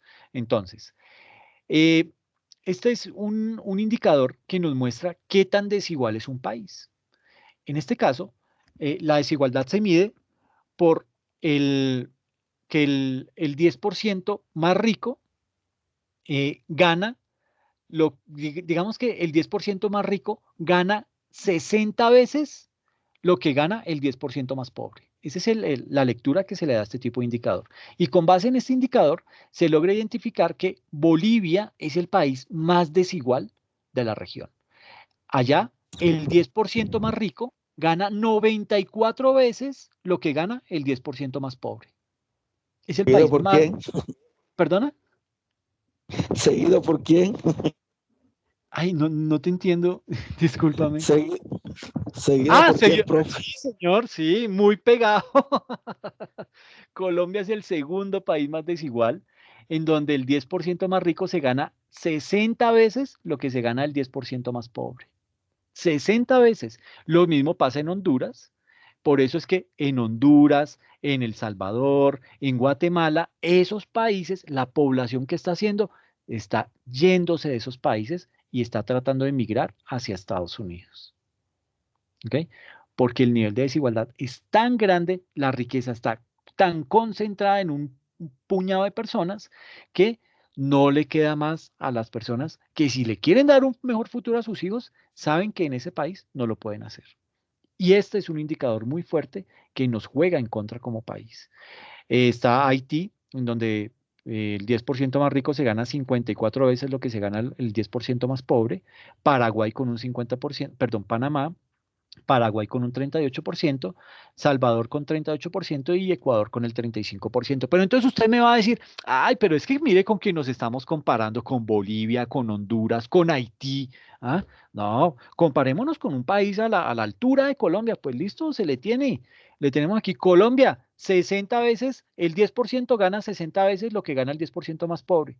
El país que está más o menos a la misma altura de lo que es Colombia, Argentina, ahí está, digamos que a la mitad de desigualdad de lo que tenemos en Colombia. Allá el 10% más rico gana 31 veces lo que gana el 10% más pobre. En Chile, el 10% más rico gana 26 veces lo que gana el 10% más pobre. Perú igual, 26 veces. México, 21 veces. Brasil, 16 veces. Estados Unidos, 18 veces. Uruguay, 12 veces. España, 10 veces. Seguimos siendo el país más desigual. Mírelo por donde lo mire, ¿ok? Entonces, esto es una situación que hay que darle la vuelta. Esto tenemos que empezar a mirar qué estrategias es las que se deben implementar. ¿Para qué? Para poderle hacer control político a nuestros políticos corruptos, para que no sigan robando, para que no sigan... Es que este fue el descaro más grande. Yo no sé si a ustedes ya se les olvidó, pero ¿cómo es posible que un embajador tenga 2 laboratorios de cocaína en su finca? ¿En dónde se ha visto ese descaro tan grande? Porque somos... Bajo una avioneta. Ah, imagínate, peor. Entonces, esto es un narcoestado, desafortunadamente. Y por eso se muestra esta cifra, en donde ese grupo, ese pequeño grupo de la población está apropiándose de toda la riqueza y dejándole apenas un poco al resto de la población. Entonces, eso hay que tratar de protegerlo. Y digamos que ese es un indicador que mide la desigualdad, pero hay otro indicador que se denomina el coeficiente Gini. Bajo este indicador que mide el ingreso per cápita, muestra que Colombia es el 50% de la población está por debajo del nivel de pobreza, ¿sí? En Argentina el 41, en Chile el 44, es decir, digamos que son indicadores que nos muestran cifras, ¿sí? Y pues sí, digamos que eso de alguna manera nos da una buena visión. Pero con ese panorama tan crítico en el que estamos, entonces miremos cómo está el presupuesto general de la nación. Entonces, ¿cuáles son los ingresos de la nación? Pues básicamente hay dos tipos de ingresos: los ingresos corrientes y los recursos de capital. Con esos ingresos corrientes se clasifican, se clasifican en tres. Tenemos los ingresos tributarios, los no tributarios y otros aportes. Y desde la óptica de los recursos de capital, tenemos los recursos del balance, los recursos del crédito y los establecimientos públicos. ¿Ok? Entonces miremos componente por componente. Entonces miremos primero los ingresos corrientes. Los ingresos corrientes pues ya se dividen en estos tres que habíamos dicho: tributarios, no tributarios y otros aportes. Y dentro de los tributarios, esos se subdividen en unos impuestos directos y unos impuestos indirectos. Los directos pues son aquellos gravámenes que recaen sobre la renta, que recaen sobre el ingreso y la riqueza de las personas naturales o jurídicas, y no pueden ser trasladados a otros entes económicos. Los impuestos indirectos son aquellos gravámenes que recaen sobre el tipo de actividad realizada, ¿ok? Pueden ser trasladados a otros actores económicos y no recaen sobre la renta, sobre el ingreso o sobre la riqueza de las personas. Entonces aquí tenemos todos los impuestos que hay: predial, declaración de renta, avisos y tableros, rifas, juegos permitidos, delineación y urbanismo, el IVA, estampillas, etcétera, etcétera. Y por eso, pues digamos que ya les muestro cuál es la proporción de esos impuestos frente a lo que recauda el Estado. Y desde el punto de vista de los no tributarios, aquí tenemos las tasas y derechos: tasas, acueducto, alcantarillado, matadero, alumbrado, plaza de mercado, registros, marcas y herretes, etcétera. Las multas que impone el gobierno, multas de planeación, multas de rentas y multas de tránsito. Las contribuciones, que hacen referencia a lo que es la valorización y los parafiscales, y las transferencias, que hacen referencia a todo lo que tiene que ver con el sector eléctrico y las regalías. Mencionando que esas regalías fueron las que nos sacaron en gran medida de muchos problemas en la pandemia. Y usted dirá: uy, pero ¿cómo así? ¿De dónde? ¿Cómo así? ¿Qué es lo que usted está diciendo? Pues sí, señores, sucede que las regalías, anteriormente las regalías es un pago o un aporte que hace una empresa en beneficio a un municipio o en beneficio a un departamento que esa empresa está explotando en ese departamento o en ese municipio. Entonces vemos ahí todo el tema de las petroleras. Esas petroleras generan unas regalías que anteriormente se las daban directamente al municipio, es decir, directamente al alcalde o al gobernador, y estos desgraciados se robaban esa plata. ¿Okay? Entonces, ¿qué dijo el gobierno? Dijo: no, pero espera un momentico, porque es que organicémonos. Entonces, ustedes están robando esa plata. Entonces, más bien, yo voy a administrar esa plata, señor empresario. Usted me va a girar esa plata a mí como gobierno nacional, y yo la voy a administrar y le voy a dar de a poquitos y le voy a ejercer control a ustedes, señores alcaldes y gobernadores. Bajo esa óptica, ¿qué hizo el gobierno? Dijo: bueno, entonces yo cojo toda esa plata y voy a abrir una cuentica de ahorros en el exterior en dólares, y esa plata la voy a dejar allá quietica. Y allá estuvo durante muchos años, guardadita, y produjo muy buenos rendimientos. Cuando llegó la pandemia, cuando el gobierno no tenía plata, cuando el gobierno dio la orden de encerrarnos, cuando el gobierno apagó la economía y las empresas ya no estaban produciendo, ¿qué pasó? Pues que las personas no tenían fuente de ingresos para poder mantenerse en época de pandemia. Entonces, ¿el gobierno qué hizo? Dijo: bueno, ¿de dónde sacamos plata? Por allá alguien dijo: oiga, hay una cuentica por allá en el exterior que tiene unos buenos dólares. ¿Por qué no traemos esa plata, echamos mano de eso, y que eso nos ayude para darle subsidio a las empresas que se están quebrando, subsidio a los desempleados, subsidio a las personas que no están pudiendo salir? Porque, como nos hemos dado cuenta, más del 50% de la población trabaja de manera informal. Entonces, ahí fue, de esas regalías, fue que el gobierno echó mano para poder dar ese tipo de subsidios. Y a nivel de otros aportes, entonces tenemos aportes tanto del orden nacional como del orden departamental. Entonces, básicamente estos son los ingresos corrientes de la nación. ¿Listo? Ahora miremos los recursos de capital. Esos recursos de capital se dividen en recursos del balance, recursos del crédito y establecimientos públicos. ¿Qué son recursos del balance? Pues básicamente las empresas del Estado que generan utilidad. Esas empresas, esas utilidades se las deben trasladar al señor gobierno para que él lo utilice en los gastos que va a tener que soportar dentro de un periodo fiscal. Viene también todo el tema de la cancelación de reservas, recuperación de cartera, rendimientos financieros, ventas de activos, donaciones, etcétera. Todo eso hace parte de estos recursos del balance. Luego viene lo que son los establecimientos públicos. Esto genera unas rentas tanto propias como unos recursos de capital y eso también va a parar acá, ahorita les explico más. Y cuando el gobierno ya se le acaban todas sus fuentes de ingresos, ¿qué hace? Pues sale y se endeuda. Entonces hay unos recursos del crédito. Y el gobierno tiene dos mecanismos para salir a endeudarse. Por medio del mercado interno, es decir, aquí dentro del país, o salir al exterior y endeudarse en dólares. A nivel interno, pues su mayor prestatario son, bueno, digamos que cómo se endeuda un gobierno, emitiendo bonos, bonos del Tesoro, bonos del Estado. Entonces dice, mire, yo tengo tantos bonos, entonces, ¿quién me los compra? Y le hace gestos al sector financiero y le dice, hola Luis Carlos, ¿cómo estás? ¿Bien? ¿Me ayudas? Entonces Luis Carlos Galán dice, ay hermano, es que esos bonos son tan malos, esos bonos no pagan nada de rentabilidad. Pues, mire, hagamos una cosa. Yo, no, como tal, mis bancos no le van a comprar esos bonos, porque esos son bonos chichipatos ahí. Entonces, más bien, cojamos, como yo administro los fondos de pensiones, entonces, cojamos esa platica de la gente, la invertimos en sus bonos y usted tiene platica y yo quedo bien con usted. O sea, yo le ayudo y usted me ayuda. ¿Le hacemos? Entonces, listo. Entonces sale y pam, pam, pam, los fondos de pensiones le compran todos los bonos al gobierno. Pero llega un punto en que se le acaba la plata a los fondos de pensiones y dicen, oiga, no, yo ya no puedo invertir más en eso. Entonces, no, me da pena, doctor Duque no le va a poder comprar más bonos de esos, entonces le toca que mire otro cliente. Y pues en realidad no hay más clientes en Colombia que le puedan comprar esos bonos. Entonces el hombre que hace, sale al exterior y dice, bueno, señores, Fondo Monetario Internacional, es que un país puede ir a buscar financiación en varias entidades multilaterales internacionales. Una de esas es el Fondo Monetario Internacional. Entonces, el Fondo Monetario Internacional, como su nombre lo dice, es un fondo en donde los países más poderosos invierten recursos allá. ¿Para qué? Para que el Fondo Monetario los canalice o los preste a países para crear programas de desarrollo que beneficien a la sociedad.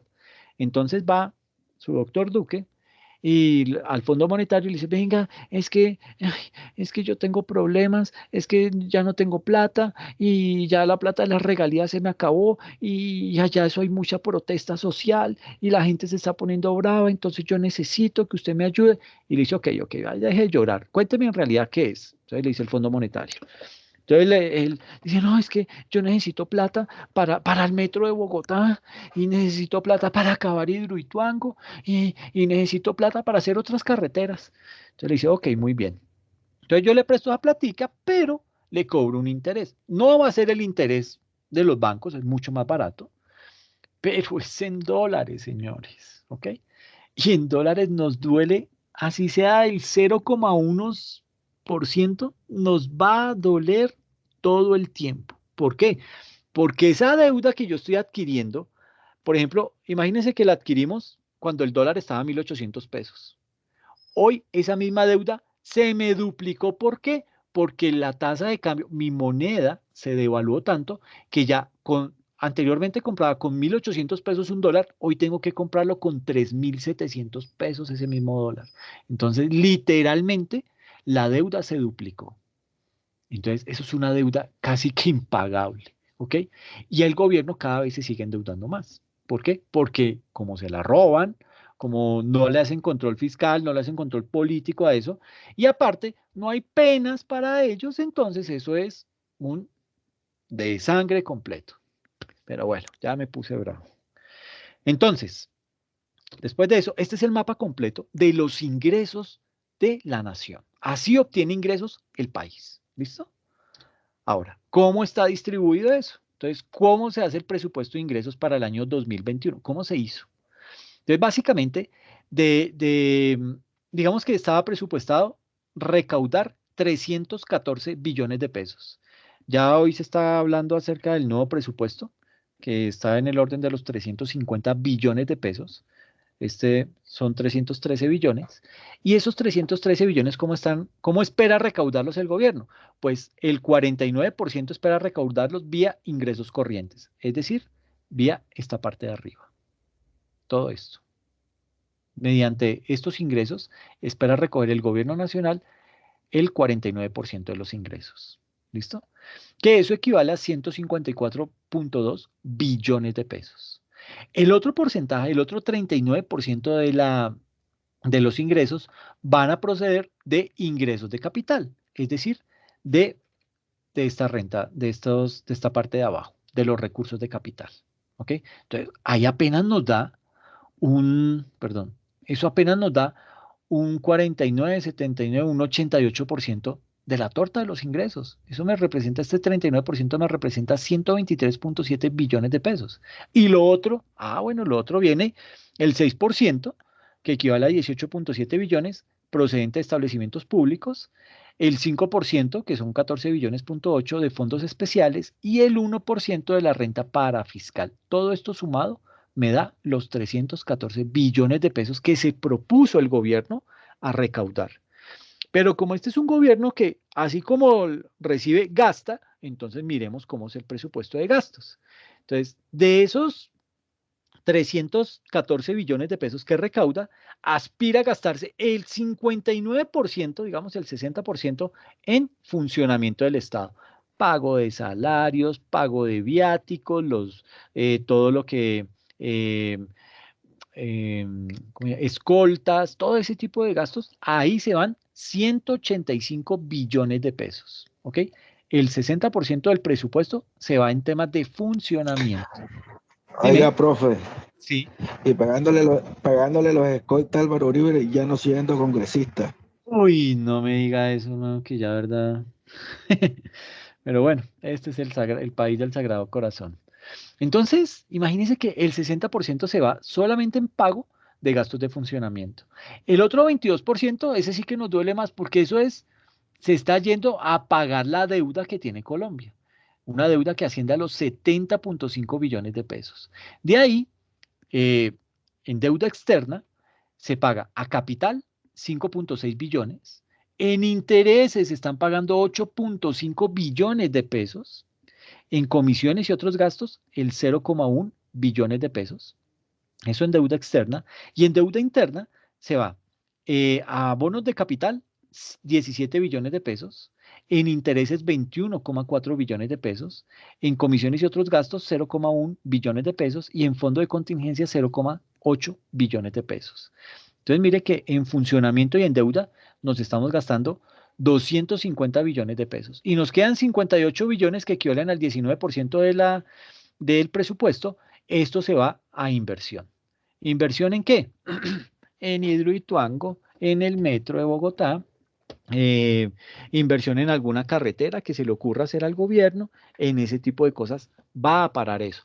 Obviamente ahí va pues su famoso acto de corrupción en donde esto en realidad se roban una gran cantidad de plata. Imagínense, si están hablando que anualmente se roban, literalmente roban con mayúscula sostenida, 50 billones de pesos, realmente lo que se está yendo a inversión son 8.5 billones de pesos. Con 8.5 billones de pesos, ¿qué estamos haciendo? Absolutamente nada. ¿Ah? Entonces, miren el panorama tan oscuro que tenemos en el país. ¿Mm? Ahora, esto simplemente para darles un poquito más de contexto frente a en qué momento esto se desorganizó. Entonces, imagínense que esta es una gráfica en donde, esto es un libro que sacaron estos dos autores, Osorio y Pérez Reina, son investigadores de los Andes, en donde hicieron un análisis en donde comparan lo que es los ingresos tributarios, o sea, los ingresos vía impuestos, contra la línea punteada, que son los gastos. Y mire que por lo general, en todo lo que ha llevado de historia colombiana, el 99.5% del tiempo ha estado por encima el gasto sobre los tributos. ¿Ok? Entonces, mire, por ejemplo, en la década, en el quinquenio de 1960 a 1965, los impuestos, los recaudos impositivos cayeron y básicamente cuando caen los ingresos, pues el gobierno tiene que seguir funcionando. Y como no hay plata, ¿qué hace? Llamaba al Banco de la República. Hey, chiqui, hazme un favor, es que me descuadré en plata. Porfa, imprime tantos billones de pesos que es que estoy descuadrado, ¿listo? Entonces, claro, el Banco de la República, ¿listo? Sí, señor, y arrancaba y se despachaba a imprimir billetes y se los inyectaba a la economía. Entonces, así cubría el gobierno nacional este déficit fiscal. ¿Listo? ¿Y qué pasó? Imprimía billetes y volvía y se equiparaba el gasto con los ingresos. Entonces ya todo estaba chévere, veníamos tan así, duramos 5 años cuando otra vez empieza a subir el gasto, ¿sí? Y los ingresos pues no son iguales, vuelven y caen y llama otra vez el presidente de turno al Banco de la República y chiqui, imprímeme tantos billones de pesos porque me estoy descuadrado. Y el banco, sí señor, pan, y despáchese a imprimir. Y lograba superar ese bache. Entonces era más alto el ingreso que los gastos. En la década del 80, el tema se empieza a complicar. ¿Por qué complicar? Porque entonces ya viene aquí, se dispara completamente el narcotráfico, ¿sí? Entonces ya hay que combatir al narcotráfico. ¿Por qué? Porque es que a Estados Unidos no le gusta, entonces no, que tenemos que hacerle caso, entonces, ok, y eso nos vale, ¿listo? Entonces hay que destinar dinero a combatir el narcotráfico y todas esas formas de delincuencia, porque fuera solo el narcotráfico, pero esto deriva, entonces ya empiezan a aparecer los sicarios, empiezan a aparecer los grupos paramilitares, todas las formas de degradación, entonces empieza a crecer la prostitución, todo eso se desprende de solo el narcotráfico. Entonces eso le empieza a costar al Estado. Entonces, y a eso súmele el que se empiezan a caer los ingresos.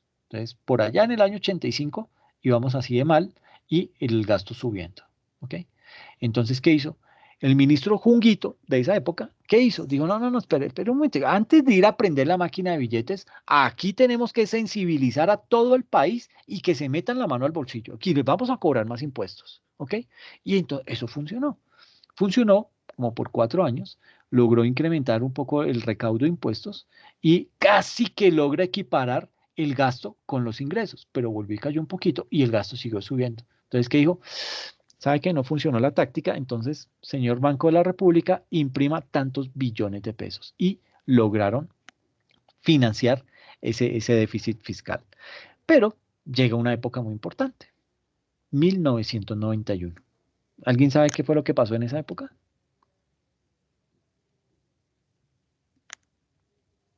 Oh, se me vayan a dormir todavía.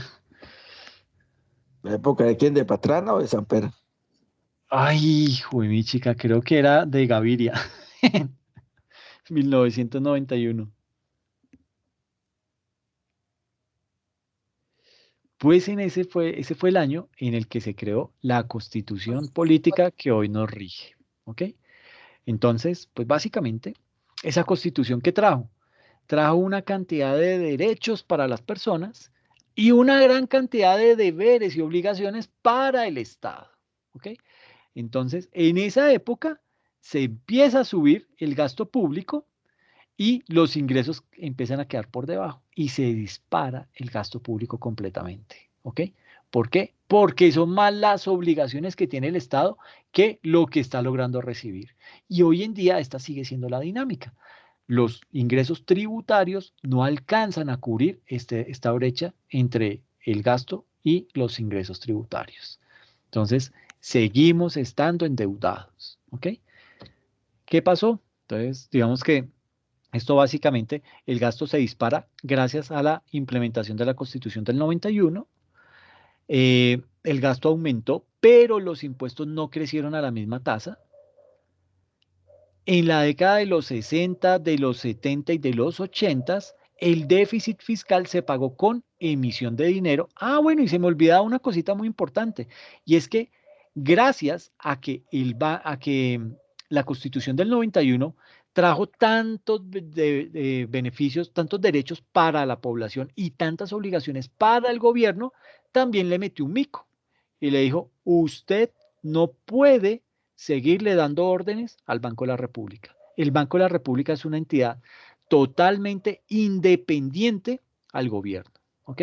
Entonces usted ya no puede seguir llamando y diciéndole, oiga, imprímame dinero, imprima, imprima e imprima. Eso ya lo perdió el gobierno, ¿ok? Entonces, luego del 91, el déficit se ha pagado con deuda doméstica. ¿Qué es deuda doméstica? Salir y vender bonos del Estado o salir y endeudarme con el Fondo Monetario o con el Banco Mundial. Y en menor medida con deuda extranjera, ¿ok? Entonces, esto es como una radiografía de la situación tal cual como está a hoy. ¿Qué pasa? En términos de déficit fiscal y deuda, ¿cómo estamos? Graves, pero graves, graves. Sucede que por allá en el 2011, el gobierno dijo, ay, pucha, nosotros nos estamos endeudando cada vez más y más y más, y esto es una olla sin fondo, esto nunca la vamos a poder tapar. ¿Qué nos inventamos? Por allá alguien dijo, oiga, ¿y si creamos una regla fiscal? ¿Una regla fiscal? ¿Y qué es esa vaina? Digo, no, una regla fiscal es simplemente ponerle unos parámetros al gobierno para que controle su nivel de endeudamiento. Entonces, vamos a crear un comité de regla fiscal que es el que le va a decir al gobierno hasta en cuánto se puede endeudar en un periodo. Entonces, ok, listo. Entonces, hagámoslo y lo implementan mediante esa ley 1473 de 2011. Y esa regla fiscal empezó a implementarse en el año 2012. ¿Y qué busca esa regla fiscal? Garantizar la sostenibilidad de la deuda pública y la estabilidad macroeconómica del país al establecer unas metas de déficit, unas metas de endeudamiento. Entonces, ¿qué pasa? Aquí tenemos una barra verde y una barra azul que nos muestra el nivel de endeudamiento. En el 2015, el nivel de endeudamiento iba por el 44.6% del PIB nacional. En el 2016 aumentó un 1%. En el 2017 aumentó otro 1%. En el 2018 aumentó ya casi 2%. En el 2019 aumentó un 1% gracias a la regla fiscal, pero nos seguíamos endeudando. ¿Ok? Pero ya aquí en el 2020, con su famoso coronavirus, el nivel de endeudamiento pasó del 50.3 al 64.8%. Y usted dirá, bueno, ¿y la regla fiscal qué? ¿Qué hizo? ¿Nos vio la cara de bobos? Pues no, señores, no es que nos haya visto la cara de bobos, sino que dijo, el gobierno no tiene plata, el gobierno no tiene cómo ayudarle a las personas, el gobierno no tiene cómo ayudarle o mandarle un salvavidas a las pequeñas, a las micro y pequeñas y medianas empresas. Entonces, levantaron la regla fiscal, le dijeron, hermano, haga lo que tenga que hacer, olvídese de nosotros, no le vamos a poner ningún problema, salga y endeúdese, ¿sí? Pero usted tiene que, le vamos a dar esa herramienta para que mire a ver cómo sale este chicharrón. Y eso hizo el gobierno. Se endeudó 14.5% más, digamos que se endeudó un 14.5% más. Y para el 2021, pues volvió y se endeudó otro poquito, ¿sí? Porque pues ya, digamos que todo está, la economía se estaba volviendo a activar y todo eso, pero más sin embargo se volvió a endeudar. ¿Eso qué hace? Pues básicamente la regla fiscal se levantó por este par de años, 2020 y 2021, y ya a partir del 2022 vuelve la regla fiscal. Entonces vuelve y le dice al gobierno, ok, usted se me va a tranquilizar, no se me va a volver a endeudar más porque otra vez volví a aparecer yo, la regla fiscal. Y pues ya el daño está hecho, ya no tenemos cómo mejorar esto. El panorama sigue siendo crítico, señores. ¿Cómo han estado esas metas del déficit fiscal según el marco fiscal de mediano plazo?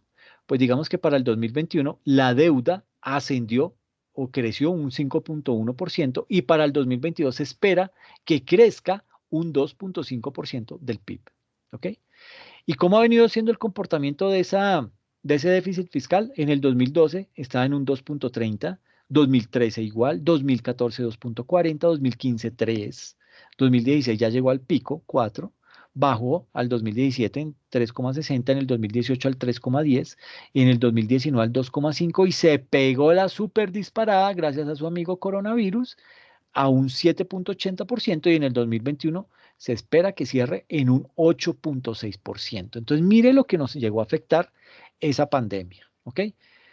Entonces, a pesar de la regla fiscal creada en el 2012, la deuda ha seguido creciendo, en parte por la depreciación del peso. Nuestra moneda vale menos y como nos hemos endeudado tanto en dólares, pues ahí tenemos que seguir pagando esa obligación y nos cuesta más.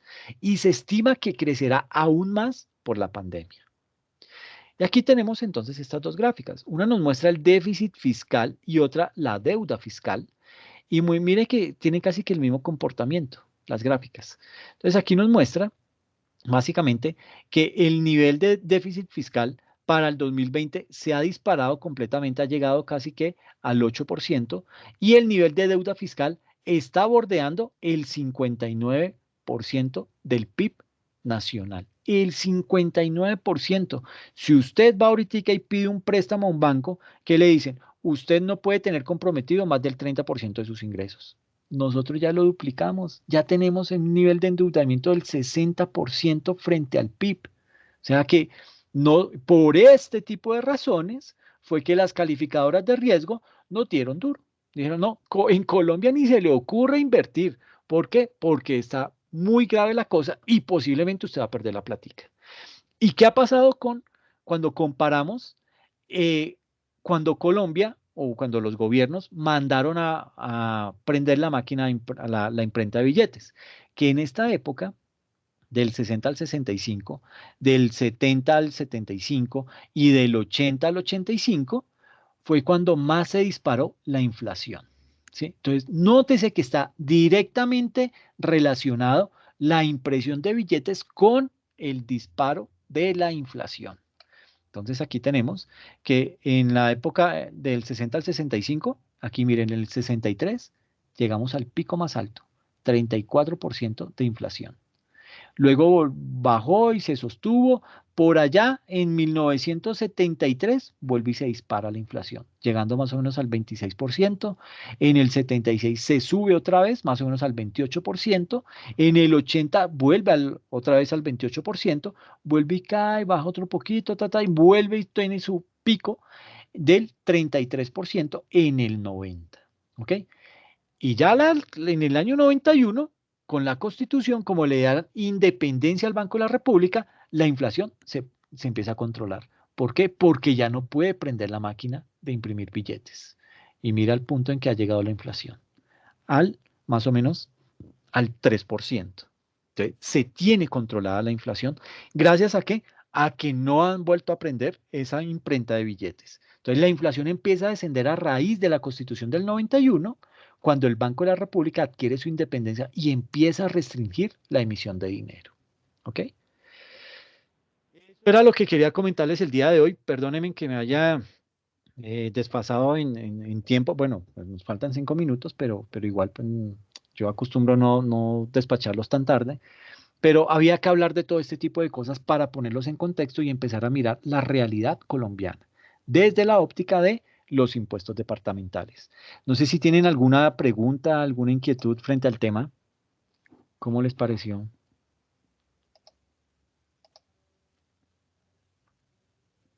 Interesante la clase, profe. De todas maneras, pues no importa que se haya extendido. De todas maneras, es importante tener conocimiento de todo lo que está sucediendo. Qué bueno, Sergio. Muchas gracias. Igual como es un tema tan amplio que abarca política, la familia, los recursos familiares, bueno, muchas cosas. Entonces sí hay que pensar. Sí, exacto. Sí, la temática es muy amplia. Pero bueno, ya digamos que tenemos un buen insumo para abordar los impuestos. Entonces, esa era mi intención con esta clase, ¿ok? Entonces, pues nada, muchachos, si no hay preguntas, no hay inquietudes, entonces pues los dejo descansar y nos vemos en 8 días, ¿ok? Ok, profe, listo.